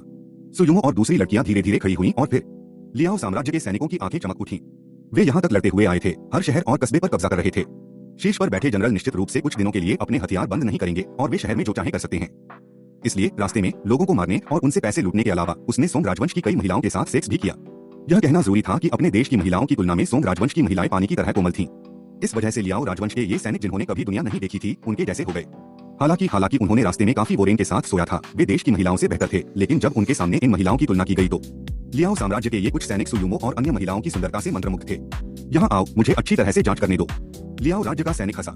उसने सोचा कि सुयुमो और दूसरी लड़कियां नीचे के शहर की लड़कियां थीं। वे छिपने के लिए पहाड़ पर आई थीं, इसलिए कोई खतरा नहीं था। लियाओ साम्राज्य के योद्धा दुनिया में बेजोड़ थे। वे सोंग राजवंश के सैनिकों से भी नहीं डरते थे, तो वे इन नत्थी और कमजोर लड़कियों से कैसे डर सकते थे। हालांकि इस आदमी की आत्मसंतुष्टि ज्यादा देर तक नहीं टिकी। अचानक उसे खतरे का आभास हुआ। यह सतर्कता कुछ ऐसी चीज थी जिसका उसने युद्ध के मैदान में कई बार अभ्यास किया था और इसने कई बार उसकी जान बचाई थी। और इस बार उसे खतरा भी महसूस हुआ। भले ही उसे नहीं पता था कि यह खतरा कहां से आ रहा है, लेकिन वह अवचेतन रूप से इससे बचना चाहता था। हालांकि इस बार उसकी सतर्कता उसे बचा नहीं पाई। जैसे ही वह आगे बढ़ने वाला था, उसकी पीठ पर बेरहमी से थप्पड़ मारा गया। फिर उसका पूरा शरीर उड़ गया। जब वह हवा में था तो वह इस दुनिया में अपने जीवन की आखिरी सांस ले चुका था। जहां तक लियाओ साम्राज्य के सैनिकों की बात है, तो मरने से पहले उन्हें यह भी नहीं पता था कि उन पर किसने हमला किया था। हालांकि मरने से पहले उसने देखा वे महिलाएं जिन्हें वह हानिरहित समझता था, वे सभी चिल्लाईं और फिर उसके पीछे के साथियों पर हमला कर दिया। यह पता चला है कि वे पूरी तरह से हानिरहित नहीं हैं। यह विचार उसके दिमाग में आया। यह इस दुनिया में उसका आखिरी विचार था। उसके बाद उसकी चेतना अराजकता में डूब गई और वह इस दुनिया से चला गया। हुआंग फेंग ने पहले व्यक्ति को मार डाला, उसके बाद उसने कोई और कदम नहीं उठाया। इसके बजाय उसने सुयुमो और दूसरी लड़कियों को अपना कदम उठाते देखा। उसने किनारे पर लाइन को पकड़ने में मदद की। उसके सामने मौजूद कुछ लियाओ साम्राज्य के सैनिक थोड़े खतरनाक थे, हालांकि उनमें से ज्यादा नहीं थे। यह सुयुमो और दूसरी लड़कियों के लिए अभ्यास करने का एक अच्छा अवसर था। उनकी ताकत बढ़ गई थी, चाहे वह वास्तविक दुनिया में हो या दूसरे आयामों में। यह फायदेमंद होगा। सुयुमो और दूसरी लड़कियां पहले भी युद्ध के मैदान में जा चुकी थीं। भले ही उस समय उन्हें इसकी आदत नहीं थी, लेकिन उन्हें कमोबेश कुछ अनुभव था। इसके अलावा पहाड़ की तलहटी में बसे शहर में उनके दिलों में गुस्से की वजह से और सोंग राजवंश के सैनिकों, वे पहले भी लड़ चुके थे और उनके हाथ खून से सने हुए थे। हालांकि वे आमतौर पर लोगों को गंभीर रूप से घायल ही करते थे। हालांकि वे उन्हें मारते नहीं थे। आखिरी बार आमतौर पर हुआंग फेंग का होता था और बहुत जल्दी सुयुमो और दूसरी लड़कियों ने ध्यान दिया। लियाओ साम्राज्य के ये सैनिक, वे अभी सोंग राजवंश के सैनिकों से स्पष्ट रूप से अलग थे। लियाओ साम्राज्य के ये सैनिक और भी ज्यादा क्रूर थे। जब उन्होंने हमला किया, वे और भी ज्यादा खूंखार थे। अगर कोई सावधान नहीं रहा तो वह अपने प्रतिद्वंद्वी द्वारा गंभीर रूप से घायल हो सकता था। वे मारे भी जा सकते थे।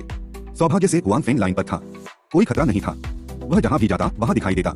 इसलिए हालांकि वे लियाओ साम्राज्य बहुत भयंकर थे, लेकिन इससे लड़कियों को ज्यादा नुकसान नहीं हुआ। वास्तव में वे घायल भी नहीं हुई। आखिरकार वे युद्ध में कुशल थीं। लगभग 3 मिनट बाद लियाओ साम्राज्य के लगभग 10 सैनिक पहाड़ पर चढ़े।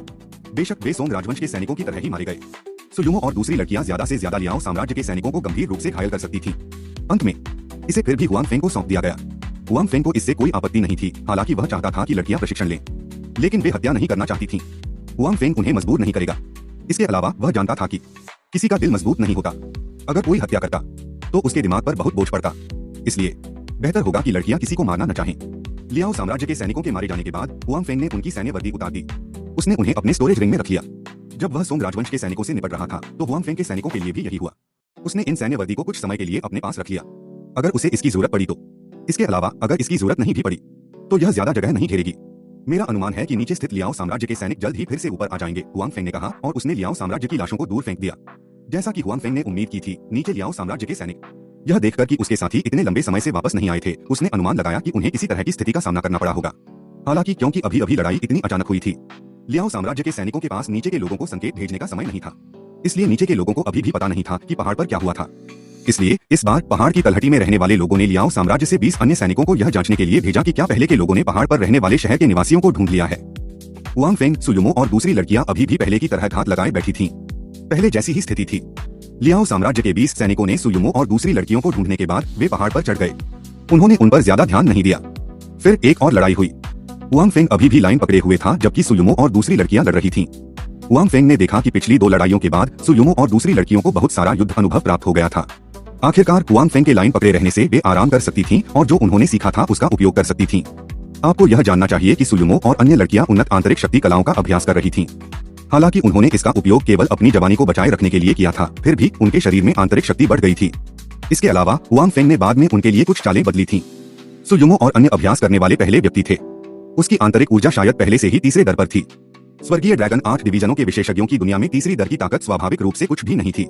हालांकि वे अभी जिसका सामना कर रहे थे वह सिर्फ लियाओ साम्राज्य का एक सैनिक था। भले ही वे लियाओ साम्राज्य के कुलीन थे, वे सिर्फ साधारण लोग थे। आंतरिक ऊर्जा के बिना उनकी क्षमताएं स्वाभाविक रूप से सुयुमो और अन्य लड़कियों की तुलना में कमजोर थीं। इस वजह से हालांकि सुयुमो और अन्य लड़कियों के पास कम लोग थे, फिर भी लियाओ साम्राज्य के सैनिकों के साथ लड़ते समय उन्हें कोई नुकसान नहीं हुआ। जैसे जैसे वे लड़ते गए, लियाओ साम्राज्य के सैनिक यह देखकर भयभीत हो गए कि वे इन कमजोर लड़कियों को नहीं हरा सकते। एक एक करके उनके साथी जमीन पर गिर गए। इसलिए उनमें से कुछ नीचे के लोगों से मदद मांगना चाहते थे। हालांकि इन लोगों के पास संकट संकेत भेजने का समय नहीं था। हुआंग फेंग ने उन्हें रोक दिया। घटनास्थल पर मौजूद लियाओ साम्राज्य के सैनिक, उनमें से केवल 20 ही थे और हुआंग फेंग ने अकेले ही लिविंग रूम में उन सभी का ख्याल रखा। जब तक कोई चेतावनी देना चाहता वह तुरंत उन्हें मार देता। इस प्रकार इन लोगों के मारे जाने के बाद भी संकट संकेत नहीं भेजा जा सका। बेशक पहाड़ की तलहटी में मौजूद लियाओ सेना का कमांडर मूर्ख नहीं था। लोगों के 2 समूह एक पंक्ति में पहाड़ पर चढ़ गए। कोई आवाज नहीं थी, हालांकि उसे लगा कि यह असंभव है। हालांकि वह अभी भी चिंतित था कि कुछ हुआ होगा, इसलिए वह बाकी लोगों को पहाड़ पर ले आया। इस बार हुआंग फेंग ने सुयुमो और दूसरी लड़कियों को कोई और जोखिम नहीं उठाने दिया। हालांकि उनके पास कुछ कौशल थे, इतने सारे दुश्मनों का सामना करना फिर भी थोड़ा खतरनाक था। भले ही वे यहाँ मर जाएं, वह वास्तव में नहीं मरेगा, वह बस वास्तविकता में लौट जाएगा। हालांकि दर्द अभी भी वास्तविक था। उसी समय हुआंग फेंग भी उन्हें मरते हुए देखना चाहता था, भले ही यह एक नकली मौत हो। वह ऐसा करने के लिए भी तैयार नहीं था। इस बार हुआंग फेंग ने सुयुमो और अन्य लड़कियों को कोई और जोखिम नहीं लेने दिया। हालांकि उनके पास कुछ कौशल थे, इतने सारे दुश्मनों का सामना करना अभी भी थोड़ा खतरनाक है। भले ही वे यहाँ मर गए हों, वह वास्तव में नहीं मरेगा, वह बस वास्तविकता में लौट जाएगा। हालांकि दर्द अभी भी वास्तविक था। उसी समय हुआंग फेंग भी उन्हें मरते हुए देखना चाहता था, भले ही यह एक नकली मौत हो। वह ऐसा करने के लिए भी तैयार नहीं था। इसलिए इस बार उसने सुयुमो और दूसरी लड़कियों को दूर छिपा दिया। उसने जियाओ बाई को बुलाया और उसके बाद एक आदमी और एक भेड़िया घात में लेटे हुए थे, लियाओ सेना के आने का इंतजार कर रहे थे। पहाड़ पर चढ़ने का सिर्फ एक ही रास्ता था, इसलिए हुआंग फेंग के लिए लियाओ सेना पर घात लगाना मुश्किल नहीं था, खासकर तब जब वह अदृश्यता तकनीक जानता था।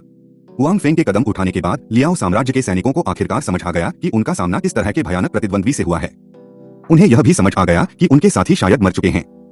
लियाओ साम्राज्य के इन सैनिकों ने बहुत पहले ही सुन लिया था कि सेंट्रल प्लेन्स की मार्शल आर्ट की दुनिया में युद्ध के मैदान में कई शक्तिशाली विशेषज्ञ हैं। वे उनमें से कुछ से मिल भी चुके थे, जैसे कि शाओलिन, वुडांग वगैरह। हालांकि उन्हें लगा कि यह बस ऐसे ही है। हालांकि उनके पास कुछ कौशल थे। वे आम लोगों से भी ज्यादा ताकतवर थे। हालांकि उन्हें बस 10 से ज्यादा लोगों को भेजने की जरूरत थी।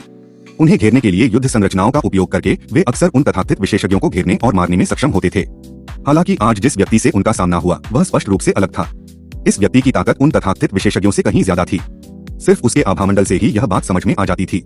और असली लड़ाई के बाद यह और भी भयानक था। उसके पक्ष में अभी भी 70 से ज्यादा लोग थे। उन सभी को ऐसा लग रहा था कि वे उसके प्रतिद्वंद्वी का मुकाबला नहीं कर सकते। इसके अलावा उस व्यक्ति के बगल में एक खूंखार जंगली भेड़िया भी था।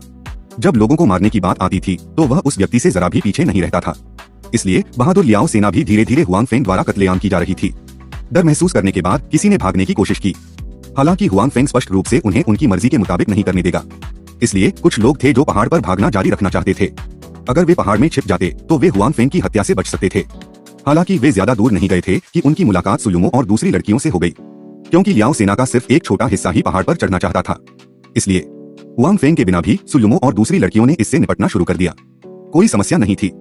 1717 डुआन यू को पकड़ लिया गया। ओइट को लोगों के आखिरी समूह को खत्म करने में ज्यादा समय नहीं लगा। हालांकि इस बार हुआंग फेंग ने उन सभी को नहीं मारा। इसके बजाय उसने उनमें से कुछ को पीछे छोड़ दिया ताकि कुछ उपयोगी जानकारी मांगी जा सके। हमें मार डालो, हमारे लियाओ साम्राज्य के योद्धा हार नहीं मानेंगे। लियाओ साम्राज्य के एक योद्धा ने हुआंग फेंग को घूरते हुए कहा। जैसा तुम चाहो, हुआंग फेंग ने बोलना समाप्त करने के बाद अपने प्रतिद्वंद्वी के सिर पर अपनी हथेली से वार किया। प्रतिद्वंद्वी की आंखें एक सेकंड के लिए घूम गईं, फिर वह मर गया। हुआंग फेंग की निर्णायकता ने अन्य लियाओ बिंग सैनिकों को भी चौंका दिया था।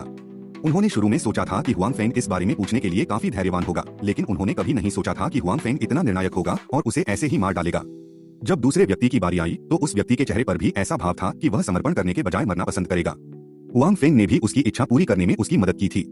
जब तीसरे व्यक्ति की बारी आई तो उसके चेहरे पर थोड़ी झिझक थी, लेकिन हुआंग फेंग ने उसे मौका ही नहीं दिया। उसने उसे एक ही हथेली से मार डाला। ऐसी स्थिति ने जाहिर तौर पर बाकी लोगों को डरा दिया। इसलिए जैसे ही हुआंग फेंग चौथे व्यक्ति के पास गया, इससे पहले कि वह कुछ पूछ पाता, उस व्यक्ति ने पहल करते हुए कहा, मैं बात करूंगा, मैं आपको सब कुछ बताऊंगा। जाहिर है, लियाओ साम्राज्य के सभी सैनिक नायक नहीं थे जो मौत से नहीं डरते थे। शेष बचे कुछ लोगों को लगा कि उनकी रक्षा पंक्ति टूट गई है, इसलिए उन्हें स्पष्टीकरण देना चाहिए। हालांकि ये लोग लियाओ सेना में सिर्फ साधारण सैनिक थे। हुआंग फेंग ने अनुमान लगाया कि वह कोई महत्वपूर्ण जानकारी प्राप्त करने में सक्षम नहीं होगा। यह अच्छा होगा यदि वह सेना की सामान्य दिशा जान सके। हालांकि हुआंग फेंग को जो उम्मीद नहीं थी वह यह थी कि उसने वास्तव में इन सैनिकों से यह सुना, एक दुर्घटना हुई। तुमने क्या कहा? इसे फिर से कहो। हुआंग फेंग ने आश्चर्य से सैनिक को देखा और कहा, कुछ समय पहले महान ली साम्राज्य के सम्राट ने हमें रोकने के लिए अपनी सेना का नेतृत्व किया था। वह हमसे हार गया था और महान ली साम्राज्य के सम्राट को हमने पकड़ लिया था। हुआंग फेंग की कार्रवाई से सैनिक हैरान था। हालांकि उसने फिर भी उन्हें वह सब बताया जो वह जानता था। ग्रेट ली किंगडम का सम्राट स्वाभाविक रूप से डुआन यू था। हुआंग फेंग को इसकी उम्मीद नहीं थी। अंत में डुआन यू ने फिर भी सेना का नेतृत्व करने का फैसला किया। यह देखा जा सकता है कि वह यह भी समझता था कि एक बार सोंग राजवंश पराजित हो जाने के बाद ग्रेट ली किंगडम, यही कारण है कि वे मदद के लिए हाथ बढ़ाएंगे। और इन सैनिकों के मुंह से हुआंग फेंग को मोटे तौर पर अंदाजा हो गया था कि क्या हुआ था। जब डुआन यू हुआंग फेंग को खोजने के लिए स्पिरिट ईगल पैलेस गई तो ली किंगलॉ ने कहा कि हुआंग फेंग ट्रेनिंग के लिए बाहर गया हुआ है। उसे नहीं पता कि वह कब वापस आएगा। इसके अलावा वह हुआंग फेंग से संपर्क नहीं कर पाई। चर्चा करने के लिए हुआंग फेंग को न पाकर डुआन यू केवल उदास होकर पहाड़ से नीचे जा सकता था। उसके बाद वह अपने देश लौट आया। इस समय लियाओ साम्राज्य ने पहले ही अपना हमला शुरू कर दिया था, इस बात को लेकर कि उन्हें सेना भेजनी चाहिए या नहीं। ग्रेट ली किंगडम के शाही दरबार में भी इस पर बहस हुई थी। अंत में डुआन यू ने सोंग राजवंश की सहायता के लिए सेना भेजने का फैसला किया। ग्रेट ली किंगडम आखिरकार एक छोटा सा देश था। वास्तव में यह चीन के एक प्रांत के बराबर आकार का हो सकता है। यह थोड़ा छोटा भी हो सकता है। इसलिए जनसंख्या, सेना, उनमें से बहुत सारे नहीं थे। लियाओ किंगडम को सोंग राजवंश को नष्ट करने में कोई आपत्ति नहीं होगी। फिर वे ग्रेट ली किंगडम को खत्म कर देंगे। यह शांति से खतरे के बारे में सोचने का सिद्धांत था। डुआन यू ने स्वाभाविक रूप से समझ लिया। इसलिए भले ही वह बल का प्रयोग, हत्या और लड़ाई करना पसंद नहीं करता था, फिर भी उसने सोंग राजवंश की सेना की सहायता के लिए व्यक्तिगत रूप से सैनिकों का नेतृत्व किया। हालांकि सोंग राजवंश की सेना पहले ही लियाओ साम्राज्य की सेना द्वारा मार दी गई थी। उन्होंने लियाओ साम्राज्य की सेना का सामना करने की हिम्मत नहीं की। महान ली साम्राज्य की मदद से भी वे केवल पीछे हट सकते थे और लड़ने की हिम्मत नहीं कर सकते थे। इस तरह वह सेना जो मूल रूप से सोंग राजवंश के महान ली साम्राज्य की सहायता के लिए यहाँ थी। हालांकि महान ली साम्राज्य की सेना ने लड़ने की हिम्मत की, फिर भी उनमें ऐसा करने का साहस था। उसी समय डुआन यू सहित महान ली साम्राज्य में कई विशेषज्ञ भी थे। हालांकि उनकी संख्या बहुत कम थी। वे युद्ध के मैदान पर निर्णायक भूमिका नहीं निभा पाएंगे, भले ही वह डुआन यू ही क्यों न हो जिसके पास अद्वितीय मार्शल आर्ट है। इसलिए महान ली साम्राज्य की सेना बिखर गई और पराजित हो गई। बेशक यह भी कारण था कि सोंग राजवंश की सेना उन्हें रोक रही थी। संक्षेप में, डुआन यू की सेना पराजित हो गई थी और महान ली साम्राज्य को भारी नुकसान उठाना पड़ा था। कई विशेषज्ञ मारे गए थे, लेकिन महान ली साम्राज्य के राजा डुआन यू, वास्तव में उन्हें भी पकड़ लिया गया था। जहां तक उसकी मृत्यु की बात है, इन सैनिकों को भी नहीं पता था। डुआन यू की मार्शल आर्ट कमाल की थी। चाहे वह माइक्रोस्टेप हो या सिक्स बेंट डिवाइन स्वॉर्ड, वे दोनों ही कमाल के थे। हुआंग फेंग ने भी ये दोनों कौशल सीखे थे, इसलिए वह स्वाभाविक रूप से इन दोनों कौशलों के जादू को समझता था। उनकी रक्षा और आक्रमण दोनों ही बहुत शक्तिशाली थे। हालांकि जैसा कि हुआंग फेंग ने पहले भी चिंता की थी, कोई भी मास्टर कितना भी शक्तिशाली क्यों न हो, एक बार जब वे युद्ध के मैदान में होते हैं तो उनका प्रतिद्वंद्वी उनके जितना शक्तिशाली नहीं हो सकता। हालांकि वह प्रतिद्वंद्वी की बड़ी संख्या का सामना करने में असमर्थ था। यह लोगों के समुद्र का उपयोग करने की एक रणनीति थी। साथ ही युद्ध के मैदान पर सभी सैनिक कुछ संरचनाओं को जानते थे। अगर ऐसा होता तो इन मार्शल आर्ट मास्टर्स से निपटना और भी अधिक फायदेमंद होता। लियाओ साम्राज्य इस बार सोंग राजवंश को हराने के लिए दृढ़ था, इसलिए उन्होंने पर्याप्त तैयारी की थी। सोंग राजवंश के पास मार्शल आर्ट मास्टर्स से संबंधित कई मामले थे। स्वाभाविक रूप से वे इसके बारे में भी जानते थे। इस तरह वे सेना का पीछा करते हुए यहाँ आए थे। महान लियाओ साम्राज्य के कई मार्शल आर्ट मास्टर्स भी थे। इन लोगों ने डुआन यू को घेर लिया। इसके अलावा कुछ अन्य सैनिकों की मदद से अगर डुआन यू असफल होता है तो उसे पकड़ लिया जाएगा। यह कोई आश्चर्य की बात नहीं थी। जब हुआंग फेंग ने पूरी कहानी सुनी तो वह अपने दिल में सोंग राजवंश को कोसने से खुद को नहीं रोक सका। शुरू में डुआन यू उनकी मदद करने के लिए यहाँ था, लेकिन अंत में वे पहले भाग गए। डुआन यू और बाकी लोगों को पीछे छोड़ दिया। इससे डुआन यू और बाकी लोग असफल हो गए। यह कहा जा सकता है कि डुआन यू की गिरफ्तारी के लिए सोंग राजवंश की सेना को बहुत बड़ी जिम्मेदारी उठानी पड़ी। क्या आप जानते हैं कि डुआन यू अब कहाँ है? हुआंग फेंग ने पूछा। मुझे नहीं पता। हो सकता है कि वह हमारे पीछे हो, या हो सकता है कि उसे पहले ही राजधानी भेज दिया गया हो। लियाओ राज्य के सैनिक ने कहा। हुआंग फेंग ने भौहें सिकोड़ी, लेकिन तुरंत ही उसने एक साधारण सैनिक को देखा। यह सामान्य बात थी कि उसे नहीं पता था कि डुआन यू कहाँ है। उसे पता था कि डुआन यू को इसलिए पकड़ा गया था क्योंकि उसने ग्रेट ली किंगडम के खिलाफ लड़ाई में भाग लिया था। अन्यथा शायद उसे इस मामले के बारे में पता नहीं होता। हुआंग फेंग ने कुछ और प्रश्न पूछे और यह पुष्टि करने के बाद कि ये सभी लोग मारे जा चुके हैं, उसने बाकी लोगों को मार डाला। आखिरकार हुआंग फेंग आधुनिक युग से था। ग्रेट लियाओ किंगडम और सोंग राजवंश के बारे में मूल रूप से सोंग राजवंश हान राजवंश का राजवंश था। हुआंग फेंग को उनकी मदद करनी चाहिए थी और उन्हें उनके बारे में अच्छी धारणा बनानी चाहिए थी। हालांकि यहाँ सोंग राजवंश बहुत बेकार था। इसके अलावा शहर में हुई घटना और डुआन यू के साथ हुई घटना के कारण हुआंग फेंग के लिए इस राजवंश के बारे में अच्छी धारणा बनाना मुश्किल था। इसके अलावा यह राजवंश केवल ओल्ड मैन जिन था। यह सिर्फ एक मनगढ़ंत कहानी थी, वाक्सिया के वास्तविक इतिहास में सोंग राजवंश नहीं। इस वजह से हुआंग फेंग को लगा कि शायद लियाओ साम्राज्य वास्तव में सोंग राजवंश को नष्ट कर सकता है। यह कुछ ऐसा था जो उन्होंने वास्तविक इतिहास में कभी नहीं किया था। क्या हमें अब डुआन यू को बचा लेना चाहिए? सु युमो ने आकर पूछा। मुझे आश्चर्य है कि क्या सुंदर और बुद्धिमान वांग युयान को कुछ हुआ है। जाहिर है लड़कियों को वांग युयान में बहुत दिलचस्पी थी। स्वर्गीय ड्रैगन 8 डिवीजनों की दुनिया में वांग युयान को एक विशेष अस्तित्व माना जा सकता है। स्मार्ट, मुग्ध और थोड़ी दयनीय ये लड़कियां यहाँ आईं। किताबों में नायकों से मिलने की इच्छा के अलावा वे वांग युयान से भी मिलना चाहती थीं। उसे बचाओ, उसे बचाया जाना चाहिए। क्या तुम जानते हो कि डुआन यू अब कहाँ फंसा हुआ है? हुआंग फेंग ने कहा। लेकिन मुझे लगता है कि मिस वांग ठीक है। आखिरकार वह यहाँ लड़ने के लिए आई है, वह यहाँ घूमने नहीं आई है। मुझे लगता है कि डुआन यू वांग युयान पर मोहित हो गया होगा। मैं उसे किसी साहसिक कार्य पर नहीं ले जाऊंगा। लड़कियों ने सिर हिलाया। हालांकि वांग युयान होशियार थी, लेकिन उसे मार्शल आर्ट नहीं आती थी और वह एक महिला भी थी। अगर वह वास्तव में युद्ध में जाती तो वह कोई मदद नहीं ला पाती, वह केवल बोझ बन जाती। डुआन यू उसे बहुत पसंद करता था, इसलिए वह निश्चित रूप से उसे जोखिम नहीं उठाने देता। उनके पीछे जाओ और देखो कि क्या हम डुआन यू को ढूंढ सकते हैं, हुआंग फेंग ने कहा। ठीक है, लड़कियों ने जवाब दिया। उसके बाद वे लियाओ साम्राज्य की सेना के पीछे की ओर बढ़ते रहे। वास्तव में कुछ समय पहले तक यह अभी भी सोंग राजवंश का क्षेत्र था। हालांकि सीमा रक्षक स्पष्ट रूप से वह करने में असमर्थ थे जो उन्हें करना चाहिए था। उन्होंने अपनी जमीन खो दी थी। रास्ते में कई काउंटी थीं। शहर सभी खंडहर में बदल गए थे और युद्ध के बाद वे हर जगह थे। पीछे छोड़े गए निशान। हुआंग फेंग और अन्य लोग आहें भरने की परवाह नहीं कर सकते थे। वे उत्तर की ओर बढ़ते रहे। हालांकि अब वे लियाओ साम्राज्य की सेना के पीछे थे। हालांकि आखिरकार यह लियाओ साम्राज्य का क्षेत्र था, इसलिए कभी कभी कुछ बिखरे हुए लियाओ साम्राज्य के सैनिक दिखाई देते थे। इसलिए समूह रास्ते में बहुत आसानी से नहीं चल पाया। हुआंग फेंग और अन्य लोगों ने डुआन यू को पकड़ने के बाद उसके बारे में पूछा। पहले तो उन्होंने बहुत से लोगों से पूछा, लेकिन उनमें से किसी को भी उसके बारे में कोई खबर नहीं मिली। बाद में उन्होंने जासूसों के एक समूह को पकड़ लिया और उन्हें यू के बारे में बताया। तभी उन्हें डुआन के बारे में पता चला। डुआन यू को वास्तव में पकड़ लिया गया था। इस समय वह उनके पीछे के शिविर में बंद था। वह शिविर लियाओ साम्राज्य की सेना के रसद ठिकानों में से एक था और इसमें बड़ी मात्रा में अनाज संग्रहित था। ऐसा इसलिए था क्योंकि लियाओ साम्राज्य ने इस बार बहुत सारे घुड़सवार और घोड़े भेजे थे। उन्हें खाने की भी जरूरत थी, इसलिए उन्हें बहुत सारी आपूर्ति की जरूरत थी। इनमें से कुछ आपूर्तियां उनके द्वारा लाई गई थीं, जबकि अन्य सांग राजवंश के क्षेत्र से लूटी गई थीं।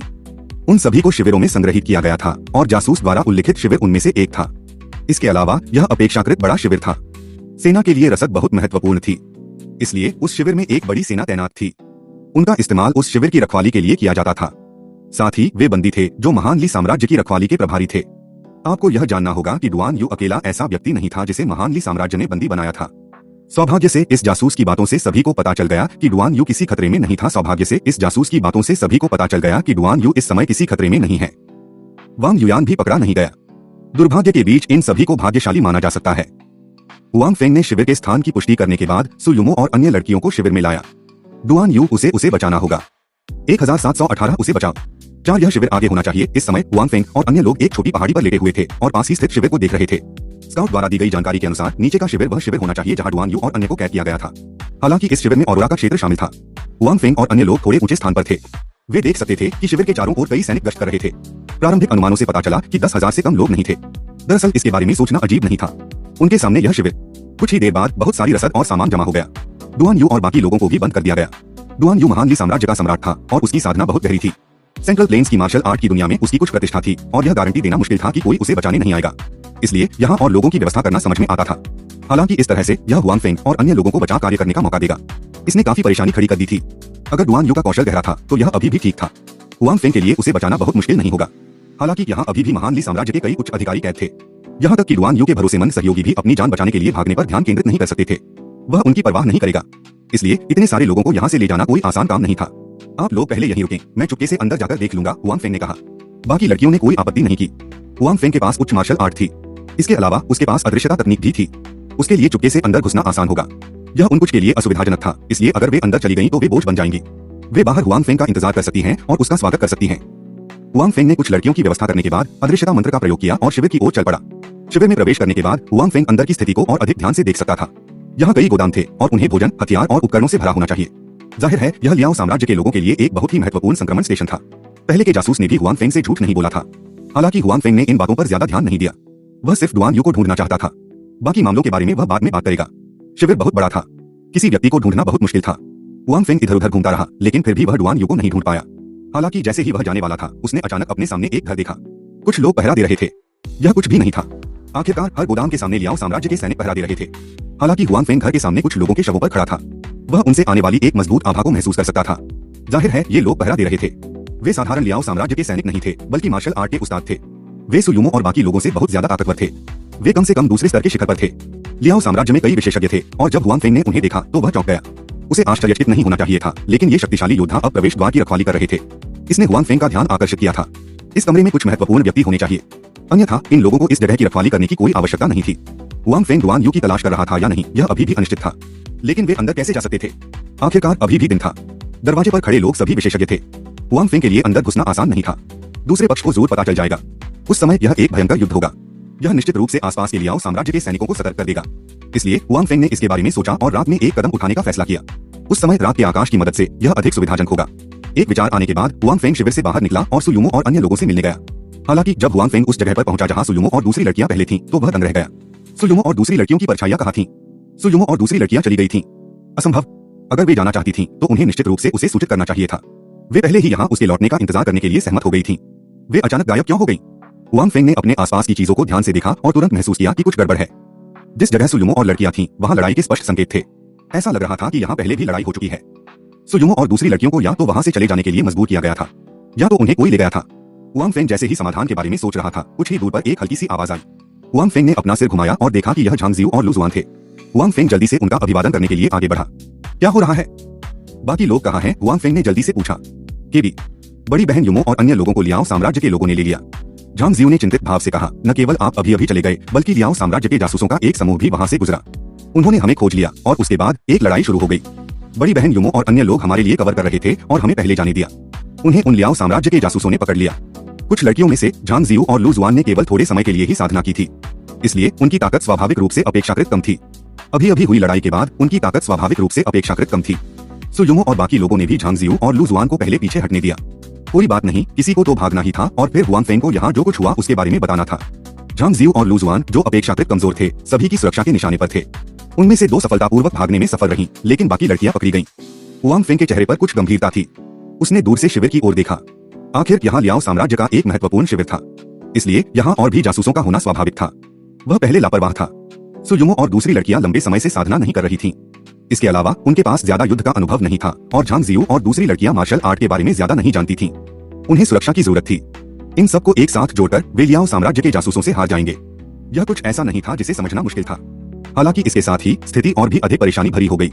हुआंग फेंग न केवल डुआन यू और अन्य लोगों को बचाना चाहता था, बल्कि वह सुयुमो और अन्य लड़कियों को भी बचाना चाहता था। उसके दिल में सुयुमो और अन्य लड़कियां अधिक महत्वपूर्ण थीं। यह सब हमारी गलती है। हमारी ताकत बहुत कमजोर है और हम बोझ बन गए हैं। बड़ी बहन युमो और बाकी लोग हमारी रक्षा करेंगे, इसीलिए उन्हें पकड़ लिया गया है। लू शुआन ने कुछ आत्मदोष के साथ कहा। कोई बात नहीं, यह मामला तुम्हारा नहीं है। मैं सहमत हूँ, हुआंग फेंग ने दिलासा देते हुए कहा। इसके अलावा वे भी ठीक हो जाएंगे। मत भूलना, यह वास्तविकता नहीं है। भले ही युमो और बाकियों को कुछ हो जाए, लेकिन इससे उन पर बहुत ज्यादा असर नहीं पड़ेगा। हुआंग फेंग की बातें सुनने के बाद लू शुआन और झांग जियू को थोड़ा बेहतर महसूस हुआ। हालांकि हुआंग फेंग का दिल शांत नहीं था। उसने अभी जो कहा वह केवल झांग जियू और लू जुआन को सांत्वना देने के लिए था। वह नहीं चाहता था कि उन पर कोई मनोवैज्ञानिक बोझ पड़े। वास्तव में हुआंग फेंग सुयुमो और अन्य लड़कियों के बारे में बहुत चिंतित था। हालांकि यहाँ मरना वास्तविकता में लौटना ही था, लेकिन यह कोई बड़ी बात नहीं थी। वैसे इस दुनिया में ऐसी कई चीजें थीं जो मौत से भी ज्यादा भयानक थीं। खास तौर पर सुयुमो जैसी सुंदरी को लियाओ साम्राज्य के सैनिकों ने पकड़ लिया था। कोई नहीं जानता था कि क्या दुर्घटना घटेगी। लियाओ साम्राज्य के लोगों की क्रूरता, हुआंग फेंग को इसके बारे में पहले से पता था। इसलिए हुआंग फेंग सुयुमो और अन्य लोगों के बारे में बहुत चिंतित था। स्वाभाविक रूप से उसे उम्मीद थी कि उन्हें जल्द से जल्द बचा लिया जाएगा। वे कहाँ गए? क्या यह सामने वाला शिविर है? हुआंग फेंग ने पूछा। हाँ, झांग जियू ने सिर हिलाया। हमने उन्हें दूर से देखा था। उन्हें शिविर में लाया गया था, लेकिन वे आपकी दिशा में नहीं थे। हुआंग फेंग ने सिर हिलाया और कहा, मेरे पीछे आओ। इस बार हुआंग फेंग ने दोनों लड़कियों को यहाँ रखने की हिम्मत नहीं की। अभी भी आसपास लियाओ साम्राज्य के कई गश्ती सैनिक थे। अगर वे फिर से उनसे टकरा गए तो वे भी पकड़े जाएंगे। हुआंग फेंग उन दोनों को छोटी पहाड़ी पर ले आया। फिर उसने कंकाल सैनिकों और जियाओ बैस को बुलाया। जियो बाई, क्या तुम सामने कैंप देख रही हो? जाओ और हमला करो। यह जितना अव्यवस्थित होगा उतना ही अच्छा होगा, हुआंग फेंग ने जियोबाल से कहा। हुआंग फेंग ने पहले ही तय कर लिया था कि अब आगे बढ़ना है। शुरू में उसने रात में वहां छिपने की योजना बनाई थी। फिर वह एक अवसर की तलाश करेगा। लेकिन अब ऐसा लग रहा था कि उसकी योजना परिवर्तन की गति के साथ तालमेल नहीं रख सकती। वह अब केवल अपना कदम उठा सकता था और 1 सेकंड के लिए और देरी कर सकता था। सुयुमो और अन्य 1 सेकंड के लिए खतरे में पड़ जाते। जियाओ बाई ने सिर हिलाया। उसके बाद उसने कंकाल सैनिक का नेतृत्व किया और पहाड़ से नीचे की ओर भागा। इन कंकाल सैनिकों की ताकत और संख्या हुआंग फेंग की अपनी ताकत से संबंधित थी। वह अब एक सुपर विशेषज्ञ था और इन कंकाल सैनिकों की ताकत दूसरे स्तर के शिखर पर थी। वास्तव में उनकी संख्या पहले ही 100 तक पहुंच चुकी थी। कल्पना कीजिए, 100 सुपर विशेषज्ञ शिविर पर हमला करने जा रहे थे। उस ताकत को कम करके नहीं आका जाना चाहिए था। केवल अफसोस की बात यह थी कि इन कंकाल सैनिकों को बुलाने की एक समय सीमा थी। अन्यथा हुआंग फेंग इन कंकाल सैनिकों के साथ पूरे शिविर को साफ करने में सक्षम होता। हालांकि पूरे शिविर में झाड़ू लगाने का कोई रास्ता नहीं था, फिर भी जियाओ बाई के लिए उन्हें हंगामा करने के लिए लाना कोई समस्या नहीं थी। जियाओ बाई के चले जाने के बाद हुआंग फेंग, झांग जियू और लू जुआन चले गए। उसने लियाओ साम्राज्य के सैनिकों की वर्दी पहन ली। फिर वह राजा के शिविर का पीछा करता रहा और इससे पहले कि वे शिविर तक पहुंच पाते। शिविर में पहले से ही अराजकता थी और हर जगह चीख पुकार और लड़ाई की आवाजें थीं। जब 100 प्रथम श्रेणी के विशेषज्ञ एक साथ हमला करते थे तो हमले की शक्ति काफी अधिक होती थी। जियाओ बाई के अलावा जो और भी अधिक शक्तिशाली था, शिविर में लियाओ साम्राज्य के सैनिक अगर लड़ाई शुरू करते तो दयनीय स्थिति में होते। एक पल में उन्हें भारी क्षति उठानी पड़ती। हुआंग फेंग, झांग जियू और लू जुआन ने अराजकता का फायदा उठाते हुए शिविर में घुसने की कोशिश की। उसके बाद वे तीनों सुयुमो और अन्य लोगों की तलाश करने लगे। शिविर में अराजकता बढ़ती जा रही थी और साधारण लियाओ साम्राज्य के सैनिक शिविर में अराजकता बढ़ती जा रही थी और साधारण लियाओ राज्य के सैनिकों को भारी नुकसान उठाना पड़ा। हालांकि जल्द ही कुछ मार्शल आर्ट विशेषज्ञ दिखाई दिए। उनकी ताकत कंकाल सैनिक से कम थी। ज्यादा से ज्यादा कुछ लोग ऐसे थे जिनकी ताकत कंकाल सैनिक के बराबर थी। इसलिए उनकी भागीदारी के साथ भी स्थिति तुरंत नहीं बदली। नरसंहार जारी रहा, खास तौर पर शियाओ बाई। यह नरसंहार के देवता की तरह था, जो कोई भी इसे रोकने की कोशिश करता वह मर जाता। हुआंग फेंग और बाकी 2 लोग भी बेकार नहीं बैठे। कुछ देर तक सुयुमो और बाकी लोगों की तलाश करने के बाद भी कोई सुराग न मिलने पर हुआंग फेंग ने शिविर को और भी ज्यादा अस्त-व्यस्त करने का फैसला किया। 1719 मूर्ख बनो। 4 हुआंग फेंग और अन्य लोगों के पास अराजकता पैदा करने का एक बहुत ही सरल तरीका था और वह था आग लगाना। उन्होंने शिविर में हर जगह आग लगा दी। शिविर में बहुत सारा भोजन था। यह ऐसी चीज थी जिसे लियाओ सेना बहुत महत्व देती थी। इस जगह की रखवाली करने के लिए बहुत सारे सैनिक थे। सबसे महत्वपूर्ण बात इन अनाजों की रक्षा करना था। हालांकि अभी शिविर में बहुत अराजकता थी। जियाओ बाई और कंकाल सैनिक शिविर में सेना पहले से ही उनके कार्यों से आकर्षित थी। हुआंग फेंग और अन्य 2 के लिए परेशानी पैदा करने का अवसर लेना बहुत मुश्किल नहीं था। इस प्रकार कुछ ही समय बाद लियाओ सेना को यह देखकर बहुत डर लगा। शिविर में आग लग गई थी और कई जगहें जल रही थीं। इससे लियाओ सेना एक ही समय में भयभीत और क्रोधित हो गई। जियाओ बाई और कंकाल सैनिक अभी भी उस जगह पर सफाई कर रहे थे, लेकिन जगह में आग लगी हुई थी। भोजन, हथियार और इस तरह की चीजें कभी भी जल सकती थीं। इसलिए पूरा लियाओ सेना का शिविर और भी अधिक अराजक हो गया। हर जगह लोग इधर उधर भाग रहे थे। हुआंग फेंग और अन्य 2 की पहचान सुरक्षित हो गई। वे भी अराजक भीड़ के साथ इधर उधर भाग रहे थे। हालांकि वे आग बुझाने में मदद करने नहीं जा रहे थे, बल्कि सुयुमो और अन्य लड़कियों का ठिकाना खोजने जा रहे थे। इस कैंप में बहुत सारे टेंट थे। आखिर यहाँ लियाओ सेना भी तैनात थी, इसलिए इन सभी टेंटों की तलाशी लेना आसान काम नहीं था। हुआंग फेंग और अन्य 2 को सुयुमो और अन्य 2 लड़कियां नहीं मिली। हालांकि वे एक बार फिर उस घर में गए जिसे हुआंग फेंग ने पहले देखा था, जिसकी सुरक्षा मार्शल आर्टिस्ट कर रहे थे। इस समय घर की रखवाली करने वाले लोग अभी भी थे। शायद यह शिविर में अराजकता के कारण था। ये लोग भी बहुत घबराए हुए थे। उन्हें डर था कि दुश्मन अराजकता का फायदा उठाकर घर में मौजूद लोगों को बचा लेगा। इसलिए इस समय न केवल पहरेदारों की संख्या कम नहीं हुई, बल्कि 2 और भी हो गए। हुआंग फेंग ने भौहें सिकोड़ी और तुरंत यह जांचने का फैसला किया कि क्या यह घर वास्तव में डुआन यू का है या नहीं। वैसे भी वह पहले ही यहाँ स्थानांतरित हो चुका था। इसलिए हुआंग फेंग ने लू शुआन और झांग जियू को देखा और उनकी ओर चल दिया। तुम क्या कर रहे हो? रुको, पास मत आओ। हुआंग फेंग उन लोगों के करीब पहुंचने ही वाला था कि तभी किसी ने उस पर चिल्लाया, दोस्तों, जनरल ने मुझे आपको सूचित करने के लिए कहा है। समर्थन के लिए मोर्चे पर जाओ। वह बहुत शक्तिशाली दुष्ट लोग हैं। पहले से ही बहुत सारे भाई लापता हैं। हुआंग फेंग ने चलना बंद नहीं किया। वह उन लोगों की ओर बढ़ता रहा और साथ ही वह बहाना भी कह रहा था जो उसने अभी अभी सोचा था। सामने चलो, उसके सामने वाले आदमी ने कुछ संदेह के साथ कहा। लेकिन हमें पहले जो आदेश मिला था वह यह था कि हमारे सामने चाहे कुछ भी हो जाए, हमें आगे जाना ही है। हमें यहाँ से आधा कदम भी बाहर जाने की अनुमति नहीं है। अब आप हमें आगे जाने के लिए क्यों कह रहे हैं? मैं भी इस बारे में निश्चित नहीं हूँ। हुआंग फेंग ने अपना सिर हिलाया और कहा, हो सकता है कि आगे की स्थिति बहुत गंभीर हो। उस व्यक्ति को इस बात पर यकीन तो था, लेकिन साथ ही उसे कुछ संदेह भी था। उसने दूसरे व्यक्ति से कहा, आप सामने जाकर देखिए कि क्या हो रहा है।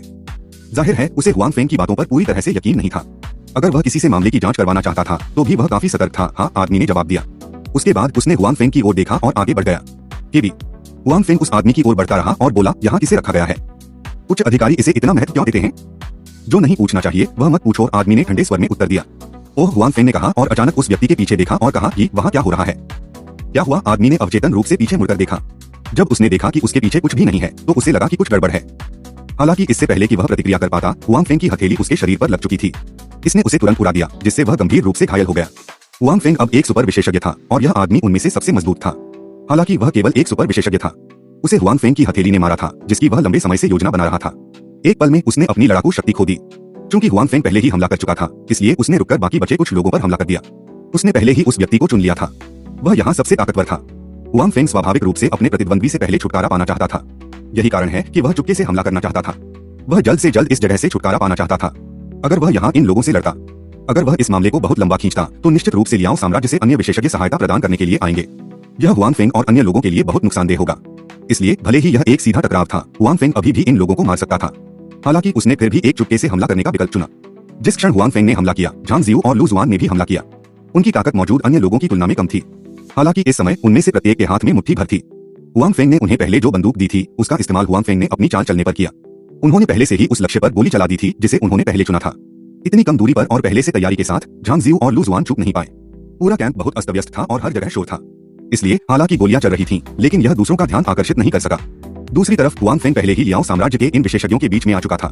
शुरू में ये लोग थोड़े स्तब्ध थे, हालांकि वे विशेषज्ञ कहलाने के योग्य थे। जल्द ही वे अपने होश में आ गए और हुआंग फेंग से लड़ने लगे। हालांकि हुआंग फेंग ने आखिरकार एक गुप्त हमला किया था, जिससे उसे ऊपरी हाथ मिल गया। उसकी ताकत भी बहुत शक्तिशाली थी, झांग जियू और लू जुआन की मदद को जोड़ते हुए, इसलिए उसका ऊपरी हाथ था। लियाओ साम्राज्य के वे विशेषज्ञ, उन्हें एक के बाद एक उन्हें जमीन पर गिरा दिया गया। लियाओ साम्राज्य के आखिरी विशेषज्ञ को खदेड़ने के बाद हुआंग फेंग एक कदम आगे बढ़ा और घर के सामने पहुंचा। फिर उसने दरवाजे पर लात मारी। दरवाजे पर लगा ताला टूट गया और दरवाजा खुल गया। समय की कमी के कारण हुआंग फेंग के पास करीब से देखने का समय नहीं था। वह सीधे घर में कूद गया। हालांकि हुआंग फेंग का शरीर बहुत जल्दी बाहर आ गया। हालांकि वह बाहर नहीं निकला, बल्कि पीछे की ओर उड़ गया। उसी समय उसने मुंह से खून थूक दिया। हुआंग फेंग, झांग जियू और लू जुआन चौंक गए और जल्दी से आगे बढ़े यह देखने के लिए कि हुआंग फेंग कैसा था। मैं ठीक हूँ, हुआंग फेंग ने अपने मुंह के कोने से खून पोंछा और घर के दरवाजे की ओर सावधानी से देखा। इस समय एक आकृति भयंकर आभा के साथ दरवाजे से बाहर चली गई। हाँ, जनरल बुद्धिमान है।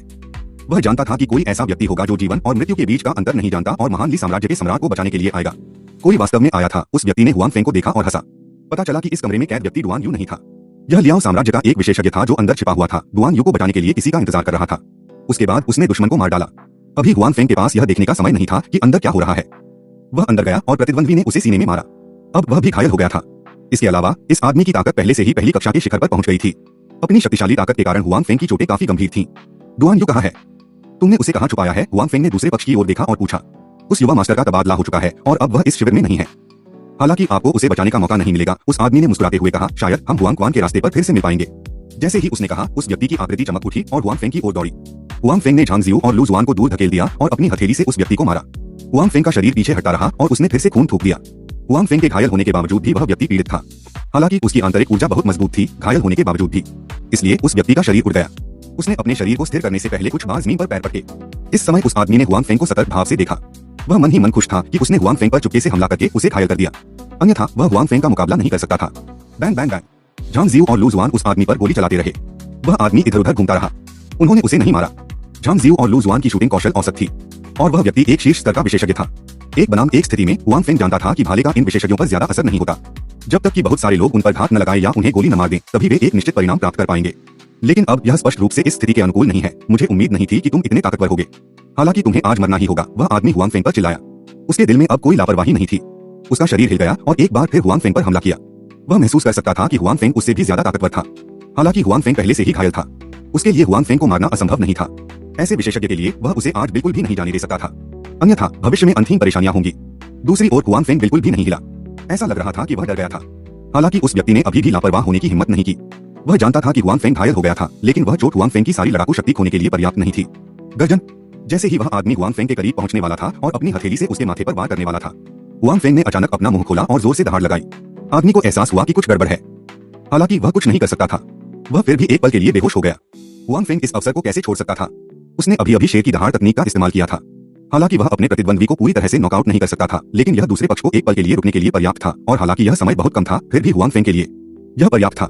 हुआंग फेंग ने अपना दाहिना हाथ उठाया और उस आदमी की ओर इशारा किया। उसके बाद एक अदृश्य तलवार ने 6 शिरा वाली दिव्य तलवार कौशल का उपयोग करके उस आदमी की ओर वार किया। हुआंग फेंग ने इस हमले में उस आदमी की दाहिनी आंख पर वार किया। इस भारी क्षति के कारण दाहिनी आंख ने अपना मूल कार्य खो दिया और एक आंख वाला ड्रैगन बन गया। आंख से खून बहता रहा। इस समय तक वह आदमी होश में आ चुका था, लेकिन वह दर्द से चिल्लाता रहा। हुआंग फेंग का हमला रुका नहीं और आखिरकार वह बढ़त हासिल करने में कामयाब हो गया। वह स्वाभाविक रूप से हार नहीं मानेगा। उसने 6 शिराओं वाली दिव्य तलवार का बार बार इस्तेमाल किया। उसने पहले ही 6 शिराओं वाली दिव्य तलवार का बहुत अच्छा अभ्यास कर लिया था। ऐसी कोई स्थिति नहीं होगी जहां समय काम न करे। 1720 सु यूमो को खोजें। 3-6 शिराओं वाली दिव्य तलवार अद्भुत थी, यहाँ तक कि कियाओ फेंग जैसे शक्तिशाली व्यक्ति के लिए भी। उसने यह कहने की हिम्मत नहीं की कि वह डुआन यू को हरा पाएगा, जिसने 6 शिराओं वाली दिव्य तलवार में महारत हासिल कर ली थी। 6 शिराओं वाली दिव्य तलवार बेहद शक्तिशाली थी। इसके अलावा यह ध्वनिहीन और अदृश्य थी, जिससे इससे बचाव करना असंभव था। यहाँ तक कि डुआन यू की 6 शिराओं वाली दिव्य तलवार के तहत मुरोंगफू को भी बहुत नुकसान उठाना पड़ा था। यह इस शर्त के तहत था कि डुआन यू की 6 शिराओं वाली दिव्य तलवार हर बार काम नहीं करती थी, और अब हुआंग फेंग अपने दुश्मनों से लड़ने के लिए 6 शिरा वाली दिव्य तलवार का उपयोग कर रहा था। हालांकि वह व्यक्ति भी प्रथम श्रेणी के शिखर पर था। हालांकि हुआंग फेंग द्वारा उसके खिलाफ साजिश रचे जाने के बाद उसने पूरी तरह से पहल खो दी थी। साथ ही क्योंकि उसकी दाहिनी आंख अंधी थी, इसलिए उसके लिए हिलना डुलना असुविधाजनक था और उसकी चेतना भी काफी कम हो गई थी। इसलिए उसके पास हुआंग फेंग की 6 शिरा वाली दिव्य तलवार को रोकने का कोई तरीका नहीं था। उसके शरीर पर और भी ज्यादा घाव दिखाई देने लगे। आह आह आह, एक के बाद एक करुण चीखें गूंजने लगी। उस व्यक्ति के शरीर पर पहले से ही कुछ और छेद थे। खून ने उसके कपड़ों को पहले ही लाल कर दिया था। अंत में एक बार फिर से मारे जाने के बाद उसका शरीर जमीन पर गिर गया, फिर से उठने में असमर्थ। तभी हुआंग फेंग रुक गया। फिर झांग जियू और लू जुआन के समर्थन में एक दूसरे की ओर बढ़ते हुए हुआंग फेंग की चोटें भी काफी गंभीर थीं। दूसरी तरफ से चुपके से किए गए हमले ने उसे बहुत नुकसान पहुंचाया था। यह एक फर्स्ट रेटेड पीक विशेषज्ञ का एक पूर्ण हमला था जो उसके प्रतिद्वंदी के लिए अनजाने में था। यह पहले से ही बहुत अच्छा माना जाता था कि हुआंग फेंग मौके पर नहीं मारा गया था। मुझे बताओ डुआन यू कहाँ गया? हुआंग फेंग ने उस आदमी की ओर देखा और पूछा। उस आदमी ने हुआंग फेंग को घृणा भरी नजरों से देखा। उसके मुंह से खून बह रहा था और उसका चेहरा कागज की शीट की तरह पीला पड़ गया था। हालांकि उसने हुआंग फेंग के सवाल का जवाब नहीं दिया। जैसे ही हुआंग फेंग ने पूछना जारी रखा, उसने पीछे से कदमों की आहट सुनी।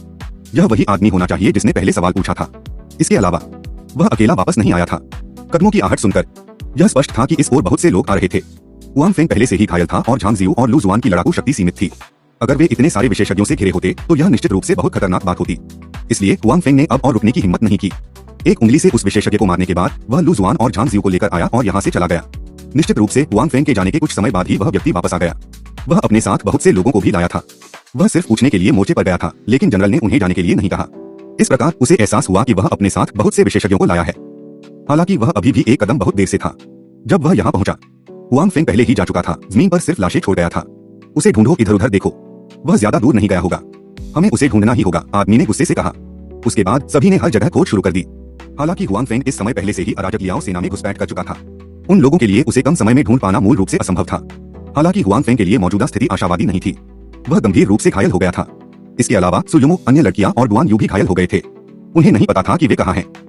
यही वह बात थी जिसकी हुआंग फेंग को सबसे ज्यादा परवाह थी। यही वह बात थी जिसकी उसे सबसे ज्यादा चिंता थी। हुआंग फेंग, आप कैसे हैं? झांग जियू ने हुआंग फेंग को लगातार अपने मुंह से खून थूकते हुए देखा और चिंतित और बेचैन भाव से पूछा। मैं ठीक हूँ, मैं अभी नहीं मरूंगा, हुआंग फेंग ने झांग जियू की ओर मुस्कुराते हुए कहा। हालांकि इस मुस्कान के साथ उसने अपने मुंह से कुछ और खून थूक दिया। इससे झांग जियू और लू जुआन और भी चिंतित हो गए। मुझे बैठने के लिए जगह ढूंढने में मदद करें, हुआंग फेंग ने झांग जियू और लू जुआन से कहा। वे दोनों हुआंग फेंग को एक अंधेरे कोने में ले गए और बैठ गए। हुआंग फेंग पैर मोड़कर बैठ गया। उसने अपनी चोटों का इलाज करना शुरू कर दिया, लेकिन अभी अभी जो झटका लगा था उससे वह वाकई बहुत आहत हुआ था। वह अपने दिल में भी यह सब महसूस कर रहा था। वह बहुत लापरवाह था। आखिरकार यह दूसरे पक्ष का क्षेत्र था, फिर भी वह इतना लापरवाह था। यह पहले से ही भाग्यशाली माना जाता था कि वह मर नहीं गया। यह देखकर कि उसकी चोटें बहुत गंभीर थीं, थोड़े समय में उसके लिए ठीक होना आसान नहीं होगा। हुआंग फेंग ने कुछ देर सोचा, फिर उसने अपने अंतरस्थानिक भंडारण रिंग से 9 पुनर्जन्म आत्मा की गोली निकाली। यह गोली बहुत जादुई थी। यह एक मृत व्यक्ति को भी पुनर्जीवित कर सकती थी। उसने सोचा कि उसकी चोटों का इलाज करने में कोई समस्या नहीं होगी। हालांकि हुआंग फेंग ने एक नजर डालने के बाद भी गोली को स्टोरेज रिंग में वापस रख दिया। ऐसी बहुत सी चीजें नहीं थीं जो किसी मृत व्यक्ति को बचा सकें, यहाँ तक कि स्टोरेज बॉक्स व्यवसाय में भी उनके लिए एक्सचेंज करना बहुत मुश्किल था। न केवल उनके पास पर्याप्त पैसा होना चाहिए, बल्कि उनके पास पर्याप्त पैसा भी होना चाहिए। इसके अलावा वह इसे केवल एक बार ही एक्सचेंज कर सकता है। इसलिए हुआंग फेंग इस गोली को बर्बाद नहीं करना चाहता था। हालांकि उसने यह गोली नहीं खाई, फिर भी उसे अपनी चोटों का इलाज करने की जरूरत थी। वह केवल स्टोरेज बॉक्स की दुकान से एक रास्ता सोच सकता था। सौभाग्य से अनक की दुकान में अभी भी बहुत सारा सामान है। चोटों के इलाज के लिए दवा ढूंढना बहुत मुश्किल नहीं था। हुआंग फेंग ने कुछ पैसे खर्च करके एक दवा खरीदी। उसके बाद उसने दवा का सेवन किया और ठीक होने के लिए ध्यान लगाना जारी रखा। झांग जियू और लू जुआन ने बगल में खड़े होकर उसकी देखभाल करने में मदद की। इस समय कंकाल सैनिक को बुलाने का समय आ गया था। वह पहले ही गायब हो चुका था और जियाओ बाई ने खुद को छिपा लिया था। आखिरकार जब इतने सारे लोग उनके चारों ओर थे तो जियाओ बाई भी उसका सामना नहीं कर पाएगी। शिविर में लगी आग लगभग बुझ चुकी थी। शिविर के सामान्य होने में ज्यादा समय नहीं लगेगा। उस समय हुआंग फेंग और अन्य लोग अगर सुयुमो और अन्य लोगों को ढूंढना चाहेंगे तो और भी ज्यादा मुश्किल में पड़ जाएंगे। अरे बड़ी बहन युमो और बाकी लोग, लू शुआन ने अचानक दूर तक देखा और धीरे से पुकारा। वे कहाँ हैं? हुआंग फेंग ने तुरंत अपनी आंखें खोली और लू शुआन द्वारा बताई गई दिशा में देखा। वास्तव में उसने सुयुमो और अन्य लड़कियों को देखा। इस समय उन्हें लियाओ सेना द्वारा शिविर के बीच में बड़े तंबू की ओर धकेला जा रहा था। आओ चलें, हुआंग फेंग खड़ा हुआ और बोला। लेकिन आपकी चोटें अभी तक ठीक नहीं हुई हैं, लू शुआन ने चिंतित होकर कहा और झांग जियू ने भी चिंतित नजर से हुआंग फेंग को देखा। यह ठीक है, आपकी आधी से ज्यादा चोटें ठीक हो गई हैं। अब यह आपको प्रभावित नहीं करेगी। हुआंग फेंग ने अपनी बाहें फैलाई और कहा। उसने जो दवाई बदली थी वह सस्ती नहीं थी। यह चोटों को ठीक करने की एक पवित्र दवा थी। हालांकि यह इतने कम समय में पूरी तरह से ठीक नहीं हुई थी, फिर भी यह अभी भी पूरी तरह से ठीक नहीं हुई थी। हालांकि वह पहले से ही आधे से ज्यादा ठीक हो चुका था, इसलिए यह अब उसकी हरकतों को प्रभावित नहीं करेगा। बेशक अगर वे वास्तव में लड़ते तो अभी भी कुछ प्रभाव होते। हुआंग फेंग की जिद को देखते हुए साथ ही झांग जियू और लू जुआन भी सुयुमो और अन्य लोगों के बारे में चिंतित थे। उन दोनों ने कुछ और नहीं कहा। वे हुआंग फेंग का अनुसरण करते हुए शिविर में सबसे बड़े तंबू की ओर बढ़ गए। सुयुमो और दूसरी लड़कियां भी इस समय बहुत चिंतित और डरी हुई थीं। पहले पकड़े जाने के बाद उन्हें एक घर में बंद कर दिया गया था। बाद में शिविर में अराजकता फैल गई। वे जानती थीं कि यह हुआंग फेंग ही था जो उन्हें बचाने आया था। वे अपने दिल में बहुत खुश थीं, लेकिन बहुत देर तक इंतजार करने के बाद भी उन्हें हुआंग फेंग दिखाई नहीं दिया। इसके बजाय शिविर में अराजकता धीरे धीरे शांत हो गई। लड़कियों का दिल बैठ गया और उन्हें बहुत कुछ एहसास हुआ। जैसा कि हुआंग फेंग ने कहा था, उनके लिए मौत ही मौत थी। मौत सिर्फ वास्तविकता में लौटने का मामला था। हालांकि इस दुनिया में अभी भी कई ऐसी चीजें थीं जो मौत से भी ज्यादा भयानक थीं। उन्हें कैद करने वाले लियाओ सैनिकों के हाव भाव देखकर ही कोई बता सकता था। इससे पहले अगर शिविर में अचानक अराजकता नहीं होती तो उन लियाओ सैनिकों सौभाग्य से अराजकता दिखाई दी थी। हालांकि यह अराजकता लंबे समय तक नहीं रही, इससे पहले कि इसे शांत किया जाता। हुआंग फेंग भी दिखाई नहीं दिया, जिससे वे और भी अधिक चिंतित महसूस कर रहे थे। हालांकि इस बार लियाओबिंग सैनिकों ने उन पर हमला करने का इरादा नहीं किया। इसके बजाय उन्होंने उन्हें केंद्रीय तंबू में भेज दिया।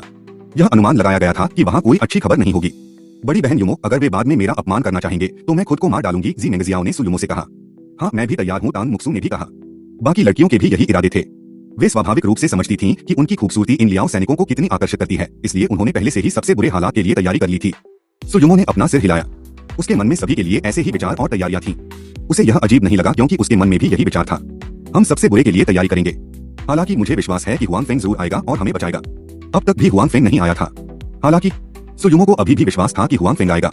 शिविर में मची अफरातफरी का कुछ न कुछ संबंध हुआंग फेंग से जरूर है। इसका मतलब यह था कि हुआंग फेंग को पहले से ही पता था कि वे यहाँ हैं। हुआंग फेंग पहले ही आ चुका था, बस उसे उन्हें ढूंढने का मौका नहीं मिला। बाकी लड़कियों ने सिर हिलाया। उन्हें भी हुआंग फेंग पर भरोसा था, लेकिन हुआंग फेंग के आने से पहले उन्हें सबसे बुरी स्थिति के लिए तैयार रहना था। आखिरकार यह दुश्मन का शिविर था, भले ही वह बेहद कुशल हुआंग फेंग ही क्यों न हो। यहाँ आना बहुत खतरनाक था। ठीक इसी समय कुछ आकृतियां वहां से गुजरी। यह वास्तव में हुआंग फेंग और अन्य दो थे जो लियाओ सेना की पोशाक पहने हुए थे। उन्होंने सीधे अपनी गति बढ़ा दी और लियाओ सेना द्वारा सुयुमो को केंद्रीय तंबू तक ले जाने से पहले उन्हें रोक दिया। तुम सब क्या कर रहे हो? सुयुमो और दूसरी लड़कियों को ले जा रही लियाओ सेना ने हुआंग फेंग और बाकी दो लोगों की पहचान नहीं की। उन्हें लगा कि वे उनके ही लोग हैं। उन्हें बस यह नहीं पता था कि उन्होंने उन्हें क्यों रोका। हालांकि सुयुमो और दूसरी लड़कियां उत्साहित हो गईं, क्योंकि उन्होंने पहले ही हुआंग फेंग और दूसरी दो लड़कियों की पहचान ली थी। वे सोच रही थीं कि हुआंग फेंग कब प्रकट होगा। अंत में उन्हें उम्मीद नहीं थी कि हुआंग फेंग इतनी जल्दी उनके सामने आ जाएगा। हुआंग फेंग ने उस आदमी के सवाल का जवाब नहीं दिया। उसने एक मुक्का मारा और उस आदमी को उड़ा दिया। उसके बाद इससे पहले कि बाकी लोग प्रतिक्रिया कर पाते, उन्होंने पहले ही अन्य संस्थाओं लियाओ सेना को गिरा दिया था। हुआंग फेंग ने इस बार कोई दया नहीं दिखाई, इसलिए मूल रूप से एक मुक्का मारकर गिराए जाने के बाद वह अब और जीवित नहीं रह पाएगा। आखिरकार ये लियाओ सेना सिर्फ साधारण सैनिक थे और कोई मार्शल नहीं थे। हुआंग फेंग ने उस आदमी के सवाल का जवाब नहीं दिया। उसने एक मुक्का मारा और उस आदमी को उड़ा दिया।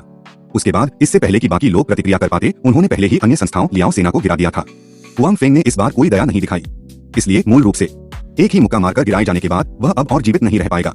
आखिरकार ये लियाओ सेना सिर्फ साधारण सैनिक थे और कोई मार्शल आर्ट मास्टर नहीं थे। वे हुआंग फेंग के पूरे बल के हमले का सामना कैसे कर सकते थे? दूसरी तरफ झांग जियू और लू जुआन सुयुमो और बाकी लोगों को खोलने में व्यस्त थे। आखिरकार यह लियाओ सेना का सैन्य शिविर था। हालांकि हुआंग फेंग ने तेजी से और घृणा से हमला किया, लेकिन उसने एक ही बार में उन सभी को मार डाला। हालांकि वहां काफी संख्या में लियाओ सेना गश्त कर रही थी, इसलिए यहाँ की घटना का पता दूसरी लियाओ सेना को लग गया था।